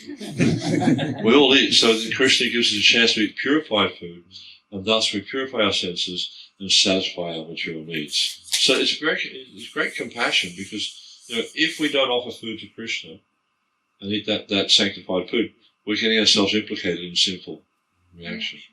But out of his kindness, he gives us this situation where we can offer food to him, he accepts the food, and then our existence becomes purified. Right, let me see what we've got here. Alright, we don't need all this stuff, we've gone through this. Too small. Right, I want to talk about 5 steps. There are 5 essential steps in a bowl offering. If you remember these steps, you'll be able to do a bowl offering anywhere. The first one is called preliminary activities. So this means things like, you clean the area where you're going to offer the bolga, you put down the asans, you will, make any other arrangements, like if you want to put spoons and forks and stuff and salt and pepper shakers and that sort of stuff. Clean. Obviously, you already cleaned the table, you already cleaned the floor, you put the asan down, and you invite the spiritual master to sit. Yeah? Then the next section will be purifying the bolga. So this is done with sprinkling water and mantra. Usually, you sprinkle water, and as I showed you before, Amastraya Pat. Yeah? And you can chant the deity Mula mantra. In the case here, we have Purnatobi Klingvaraya and Namaha. Chant that 8 times, counted on your fingers, the same way as you chant Gayatri. Just 8 times, Bijakshara. Yeah? Then the next step would be, with the place is clean, everything's set up, the asans are there, the guru's been invited, we've purified the bolga. What's the next thing? Invite Krishna down. So that can also have many steps in it. Each one of these things can have lots of different steps in it. But just give you an overview. It means you eat a ashram. Sometimes devotees will move shoes. Sometimes they'll offer padya archman as well. Padya means water to wash the feet. Archman means water for rinsing the mouth, also washing hands.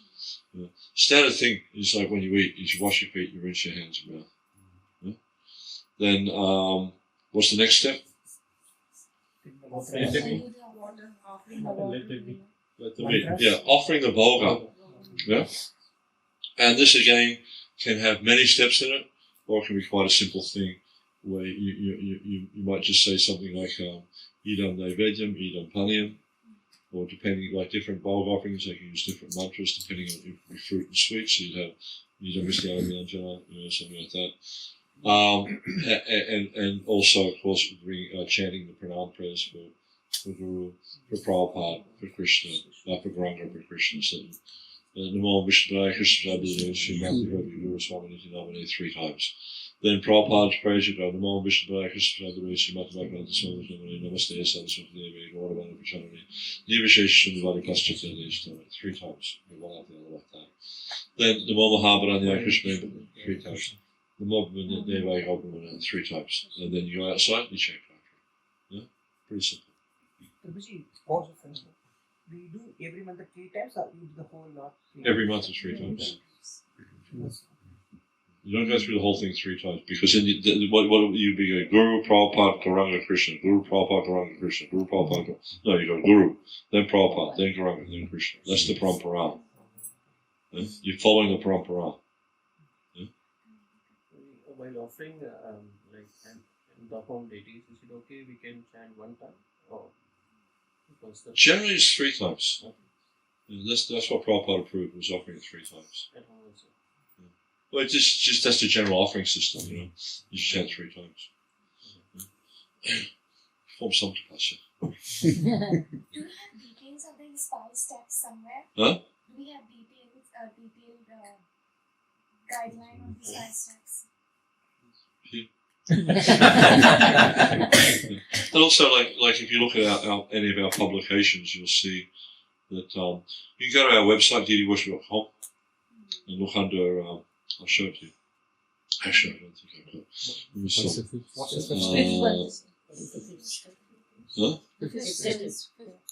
We have done only 4, so they're waiting on 5th step. I'll keep you in suspense. After the meal.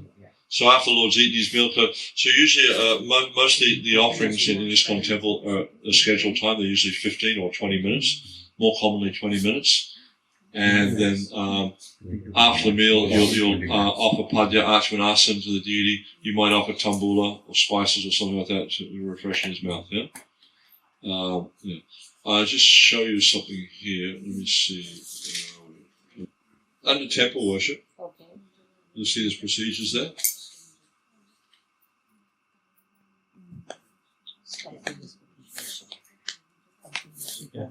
Yes. Procedures are there.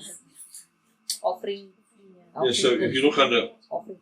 if you go to offering food, Yeah.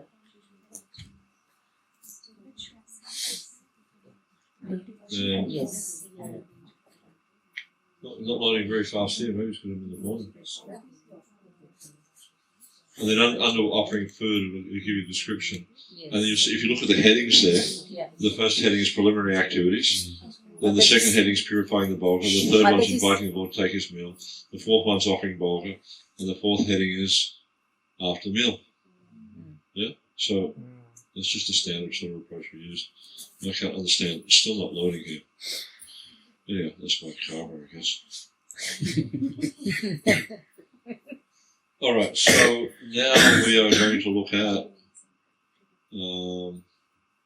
just to give you a quick breakdown.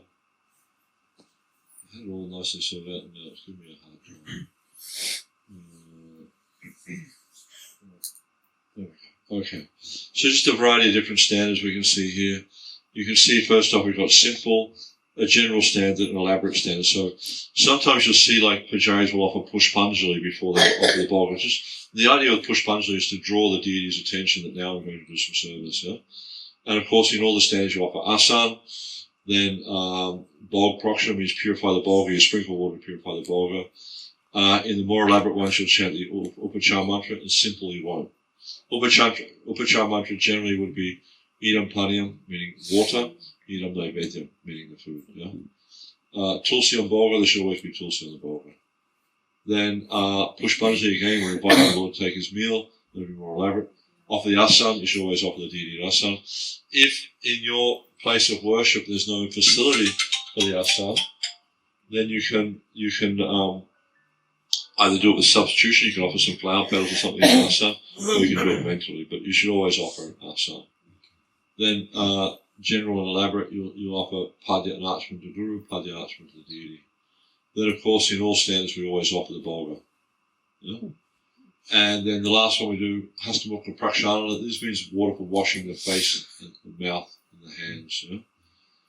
Padya and archman again, asan meaning return back to the altar, then tambula and namasadam. And the daily offering. So the first offering is, first offering of the day,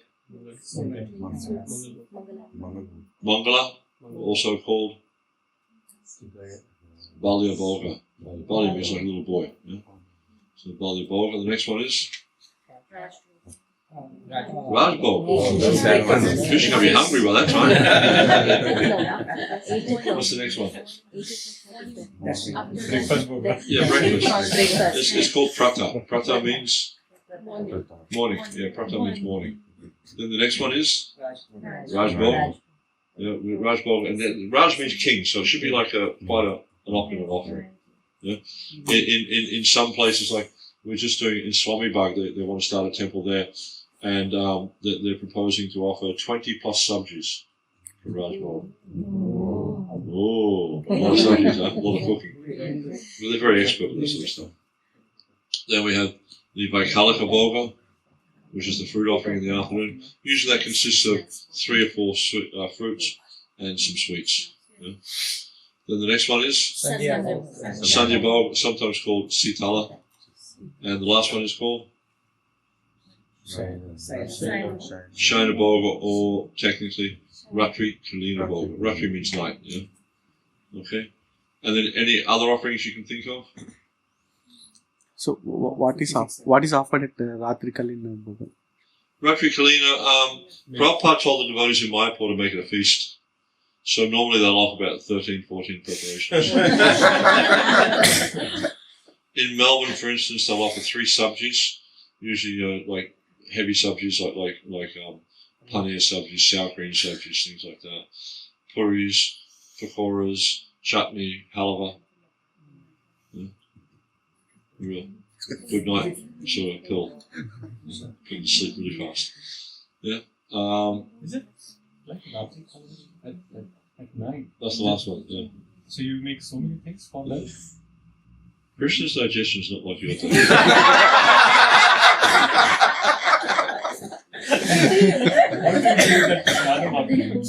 Well, you'd be surprised that brahmacharis generally eat it. I remember as a brahmachari when I was living in Melbourne, almost every night we'd eat that one. And there's a lecture that Prabhupada gave in New York in 1966. He was talking about how in Jagannath Puri they offer bhoga to the Lord 54 times a day. And Prabhupada said, you count how many times an hour that is. And he said, Krishna can digest the whole universe in one digestion. For us, we eat something a little bit heavier. Pain in my tummy, you know. He's not like us. You know? But the other offerings, you have things like the puja bhoga, usually called naivedya, evening here. And like sometimes you'll see temples, they might just have unscheduled offerings they offer to the deities as well. Yeah. No limit to how much food you offer Krishna.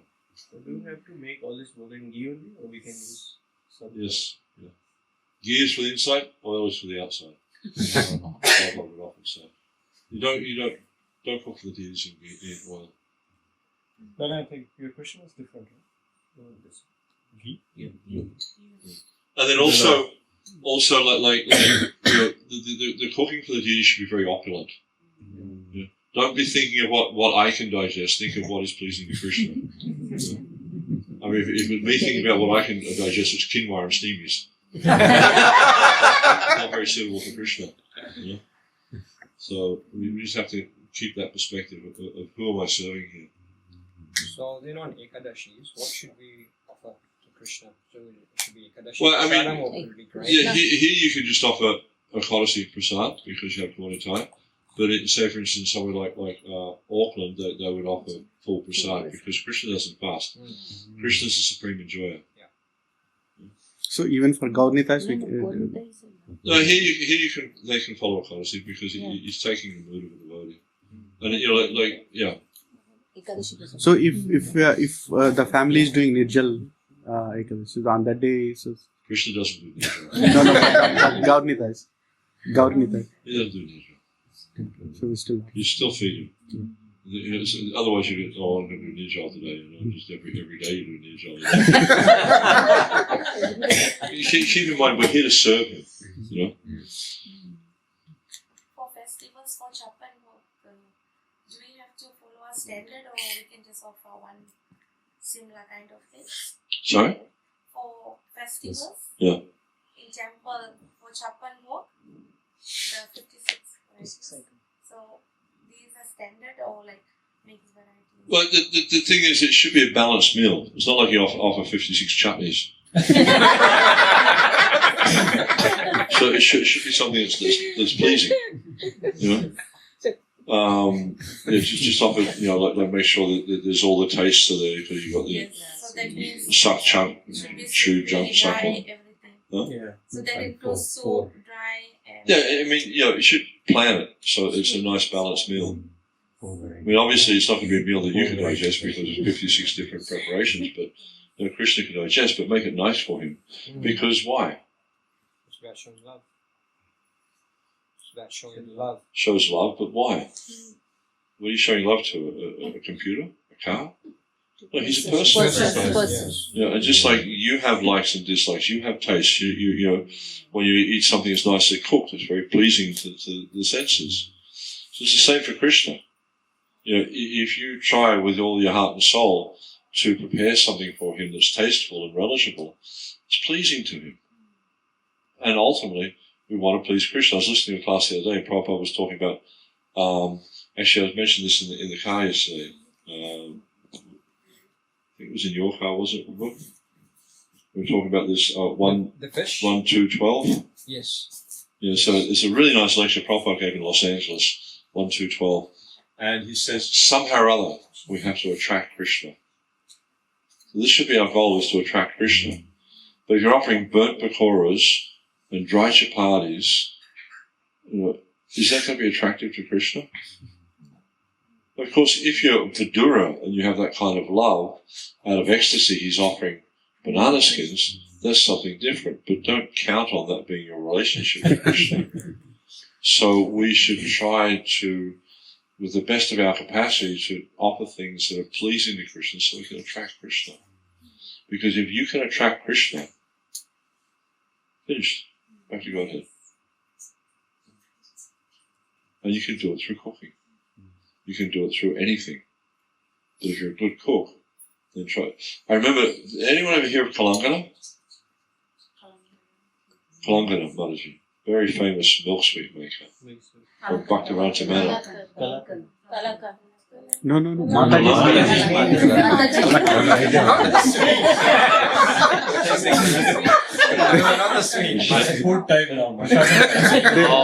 There is a Kalangana Mataji, a Prabhupada disciple, and she used to cook milk sweets for the deities of Bhaktivedanta Manor. And so I remember talking to her about it the other day, and she said, I'm just trying to attract Krishna with these milk sweets. So whatever it is your service is, you can attract Krishna through that service. But obviously you need to have a proper consciousness. You need to really have that consciousness of trying to please Krishna. Okay? Prabhuji, so when we make so much preparation, like obviously we can't digest so much. Like, so at the same time, it's not auspicious to waste food, prasadam. Right. So what do we do? Distribute it liberally. Prabhupada was very much into mass prasad distribution, liberal prasad distribution. One thing they do at New Govardhan, they have a lot of devotees there to feed. We also have the Krishna village where there's many guests coming. And so sometimes there's prasad left over, and also the temple has 3 restaurants, and so sometimes there's prasad left over. So what they do with this is just an idea. I'm not saying this should be like the blueprint for ISKCON, but what they do is they pack it up in boxes, plastic disposable boxes, and they freeze it, and then they take it down to the local op shop, community centre, and then people can come and take. Like people who don't have a stable situation, they can come and get prasad. So this prasad distribution, but also you're feeding hungry people. That's very popular in the town. People are really happy with this kind of doing that. So every day it's like at least 80 meals are being distributed. I mean, frozen's not good. Prabhupada didn't like frozen, but it's definitely better than throwing it away. And also that you find these non-devotees are giving prasad. So that's purifying their heart. And at one point, they'll come to the point of Krishna consciousness. So do they freeze it because they want to give it to them tomorrow, like the next day? Yeah. So they're not giving it on the same day? Yeah, if you wanted to do it fresh, it would mean you'd have to have someone there to be able to distribute the prasad. You have to make arrangements. But all they do is freeze it down at the local op shop, and they take it down, they put it in the freezer, and they come and help themselves. So it's a low kind of manpower alternative solution. So my point being really is not necessarily to follow that, but there's many different ways you can deal with this situation of having too much prasad. If you're going to do something like that, you need to be consistent. Not some days it's there and some days it's not. In the temple, sometimes we see a lot of people, they waste a lot of prasadam. Should that be given to the birds? Well, the birds will definitely benefit from it. But one thing also, it's like when you're serving prasad at a Sunday feast and stuff, sometimes you get kids, who are really enthusiastic to have this, that, and the other thing, and they say, put more on, but they're not going to eat it. So you just say, look, take a little bit now, come back and get more once you've eaten that, so you don't waste, because, some people are quite wasteful, and so you have to try to be, you don't want to get on their case and preach them and stuff like that about it, but, because they're not understanding that prasad is not different from Krishna. So, just try to encourage them to take less and come back and get more. But it's always good to have sufficient prasad. You should never. There's one thing that Prabhupada was very eager to do was to liberally distribute prasad. Not that, no, you can't have that because we don't have enough. Try to make sure there's always enough, and then encourage people to come back for more, and try to have more when they come back. Otherwise, some people, the tendency is to be a little bit greedy, and therefore they want to have a lot, and they'll take it all on the plate, and then they don't eat it all, they throw it out. So it's better to come back and take more. Shouldn't throw it for someone. Yes. Can we go for the Mangal Aarti in the morning, and when we have to do the Aarti at home too, when we come back, or we have to do before going to the temple? Yeah, there's different views on that. My view is like you've established the deities at your home to cultivate a relationship with them. So part of that relationship is the service you do. That being said, you should not neglect your relationship with the deity in the temple. Because with the home worship, it's generally the people in the home who get the benefit. But in the temple worship, many, many more people get benefit.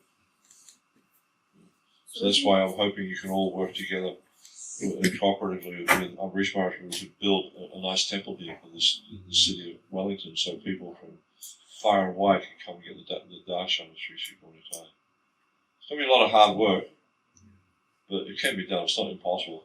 And also, you've got someone really good on your side. So it depends on us. Yeah, Krishna's there. He's on your side. And So if you you do the Mangal Aarti at 3:30 at home, and in the temple they will do at 4:30. Yeah. So it is not too early for the Lord to wake don't up. do it too early. 3:30 is too early. Do it after when you come home. It could be a little bit later. Yeah. But the point I was making is like, if you sincerely try, if you follow the regular principles, and you sincerely try to serve Krishna, chant your japa nicely, then Krishna will cooperate. Krishna will give you the facility to build a nice temple here. It's not dependent upon you. It's dependent upon Krishna. And you'll please him by following the regular principles very strictly, by applying yourself to the practice of the devotional service, and also by working cooperatively together. And he will empower you to build a nice temple here. Without Krishna's mercy, it will never happen. It's not possible. Not a blade of grass moves without the sanction of the Lord. So Krishna's not empowering you. It won't happen. And he'll empower you when he sees you sincerely following the process of devotional service and also working cooperatively together. Prabhupada emphasized this. He said, your love for me will be shown by how much you cooperate to push this movement along. So let's show our love for Prabhupada, let's show our love for the deities, and push on this project. And try to make as many people Krishna conscious as possible. Because this is the only solution in this material world, is that they need to get Krishna consciousness. Because without that, their lives are very difficult. Their lives are miserable. Yes, ma'am. So just to clarify what you are saying, so of course we are trying to build a temple which is going on one side. So when we have it, suppose there is a temple, and we have our deities at home. So we still, if you're going for the temple aarti, Mangal Aarti, and we stay for Bhagavatam class and come back. So whatever the time we come back, we have to do our. Yes, that's what I would encourage you to do. It's just like with your children, right? You're going to the temple and you cook breakfast for the deities, right? You come back and the children say, oh, when's breakfast? No, I already cooked breakfast at the temple. Is that going to be satisfying to them? No. So even though it's the same Krishna, he's manifest differently.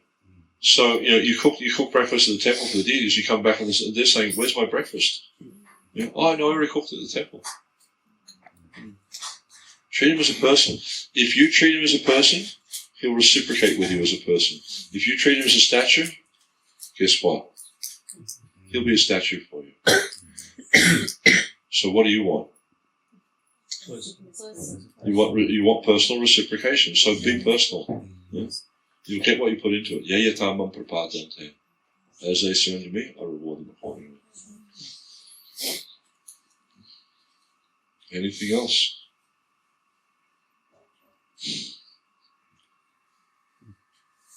You have a question?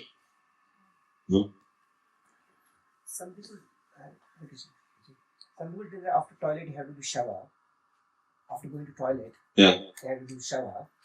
It's at home, that if at home also we have to do it. Same Krishna. Same Krishna. It depends, like if you're passing water, not necessary. You just wash your legs from the knees down with water.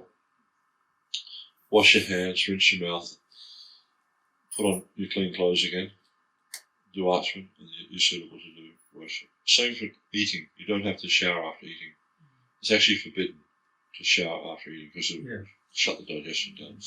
If you pass stool, you need to bathe. If you go outside, you need to bathe. If you contact, lower living entities like animals and stuff like that. If you're handling babies, you need to bathe. If you go to a crematorium, if you see a dead body, if you touch a woman who's in is in the menstrual flow, all those types of things you need to bathe. But not after passing water. You just have to wash yourself properly because when you pass water, you get urine will sprinkle on fine drops of urine will sprinkle on your legs. Also, when you eat, because fine drops of food may fall from the mouth on your lower body. So you don't bathe. You need to clean.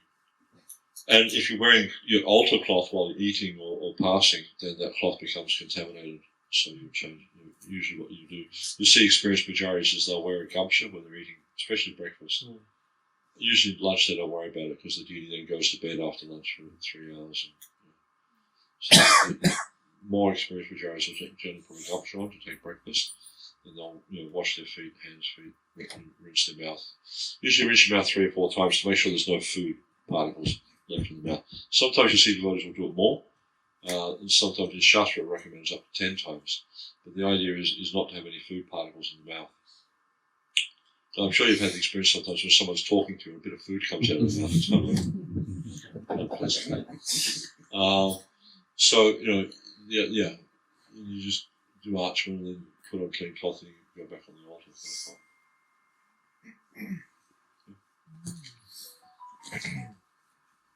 Yeah. Then we do the Tulsi Aarti, so we have to do the same Archman. Yeah. Yes, I do 2 times in the morning and the night, so we have to do the thing is, like, if you've done Archman just recently for another service, say for instance, you're the Pujari, you offer Mangalarti, right? You do Archman before you go and wake the deities, all that, so you do Archman, you go on the altar, you wake the deities, you offer Bhoga, you offer Arti. You don't have to keep doing Archman every time, you just do it once. And then you can come out and do Tulsi Aarti. You've done Archman, you don't need to do it again. Some devotees will do it, but it's not necessary. Yeah? But you've already done Archman. Yeah?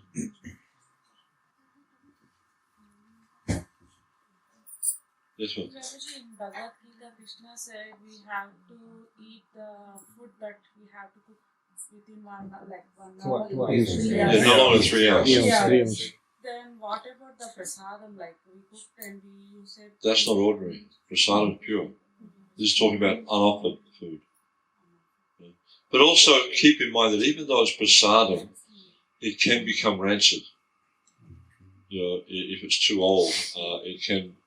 So you shouldn't eat that. Even though it's still, we understand it's still pure, but we don't eat it because it's not going to be healthful. It's not going to be good for our health. So just keep that in mind. Okay. Oh, okay. One more question. Sure. Then we do the Aarti, we do the essence first, then Aarti, then Do the what first? Incense. Incense. and then Aarti, and then we just show the water to Lord, no? So, and then we just wipe the hands with the hanky. It means we just we are just giving the bath, or just we wash the hands before the Aarti. Yeah, so Prabhupada, there's a recording where Prabhupada explains the Gaur Arti song. And in that recording he says Arti, the Arti means reception. He created Arotika, was it? Gauranga Arotika Brahma Adi Devagane. So he's saying how Lord Brahma and all the Devatas, they've come down to offer Arti, reception to Lord Chaitanya. So it means receiving. Receiving generally means things like, Padya, Arya, Ashma, Madhapak, Purnashma. No bathing. So when you offer Arti, you offer the incense first. The incense is like to create a pleasant atmosphere. It's just like when you come to someone's home or whatever. If it smells, it's not very nice for you. But if there's a pleasing atmosphere there, if it's pleasant aroma, nice flowers, whatever, you want to stay there. Yeah? So, and then the lamp is special. Lamp it signifies illumination, not just like the physical act of illuminating, but also illumination with knowledge. The lamp signifies knowledge, both within and without. Then incense, lamp, water and conch. Water and conch is not for bathing because he's got all his clothes on, jewelry, garlands, stuff. Not very, good to bathe with all his clothes on. It's actually what they call water for reception. This is mentioned in different places in the Kartik Mahatmya and also the Krishna book.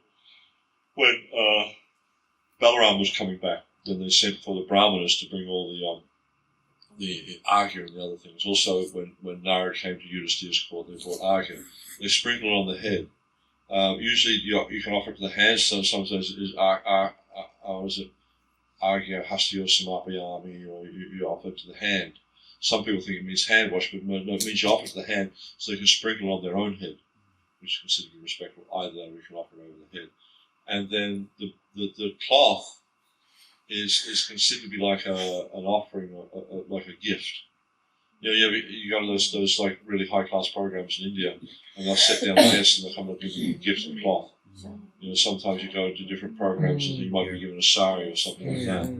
So as far as we can figure out, it means that. And then you have the flower, offering of submission to the lotus feet. The chamra is a sign of royalty, royal insignia, but also it's for keeping flies away. That's the special function of the chamra. And the peacock fan is for falling. Yeah. Prabhuji, I heard some of the lectures, they said if you won't offer the flower, we should not show the incense sticks. Is it the thing? If there is no flowers at the lotus feet, they said we should not give the incense sticks, that just we have to offer the lamp and all the things. Is it from ISKCON only? A lot of interesting ideas out there. I mean, ideally you try to offer flowers that are fragrant, but in Kali Yuga, you're not going to find a lot of flowers that are fragrant. Some, but not many. For home deities, do we have to keep 2 Achman cups even on the altar for home deities? Or What? for deity Achman? Just use one. Even in the temple, you only need. It's like the thing is, Prabhupada explained to both Jamuna and to Giriraj Maharaj to keep the process of deity worship simple.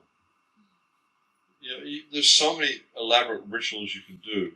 What's the point of doing all these elaborate rituals when you don't remember Krishna? Main purpose is to stay focused on Krishna. Just use the one Achman cup. I mean, you can have one for the Manjari and one for the deity. That's fine. You can do that, but it means that someone's got to wash that extra Achman cup. So what's the point of having 2 Achman cups if neither of them is clean? In most temples I go to, you take the spoon out of the Achman cup, the spoon's black. And they've got 2 Achman cups. So I think, well, what's the point? Neither of them are clean. So you can do all your fancy ritual, but you're missing one of the essential principles of deity worship. It's not clean. So just do one. But keep it clean. And for Tulsi Aarti, Once we can enough. perform Tulsi Aarti. One Achman cup's all you need. No, can we perform in the evening too? Yeah, why not? Why not? The idea is like Tulsi, she bestows devotion. She's called Bhakti Pradayani. So by developing our love for Tulsi, by serving Tulsi, we develop our love for Krishna. Like recently, we had a Tulsi plant just come up in our garden. I don't know how. We never planted anything. She just came up in our garden. So my wife asked me to dig her up. We put her in a pot, and I've got a little Tulsi house for her now. Every day my wife's out there looking after Tulsi, so it's just a wonderful experience. I do the Damodar Ashtakam every day. Every day? Yeah. Usually do it during the month of Damodar. Yeah, that is so far. Just do it every day. Just do the aartis, Mangal Aarti, and then Okay. is that okay? If that's what inspires you, it helps you remember Krishna. It's a good thing. That's the main thing. There's 2 principles in devotional service. The 2 principles above all others. Smartavya Satam Vishnu, Vishnu Matavya. Sava Vinay Sedishu, everything. Always remember Krishna, never forget it. All the rules and regulations are servants of these principles. So it helps you remember Krishna? Great. Do it. Okay, we really... One yes or no question, Prabhuji. Prabhuji, the same paraphernalia is said. Can we use, like, if we are using it for, Guru Aarti, can we use that for Krishna? The intimate servants of Krishna. I mean, some temples will have separate. They'll have one exclusively with Prabhupada for Guru Puja, and then others for the deities. Other temples they just have Aarti prayers. It doesn't. Okay, thank you very much.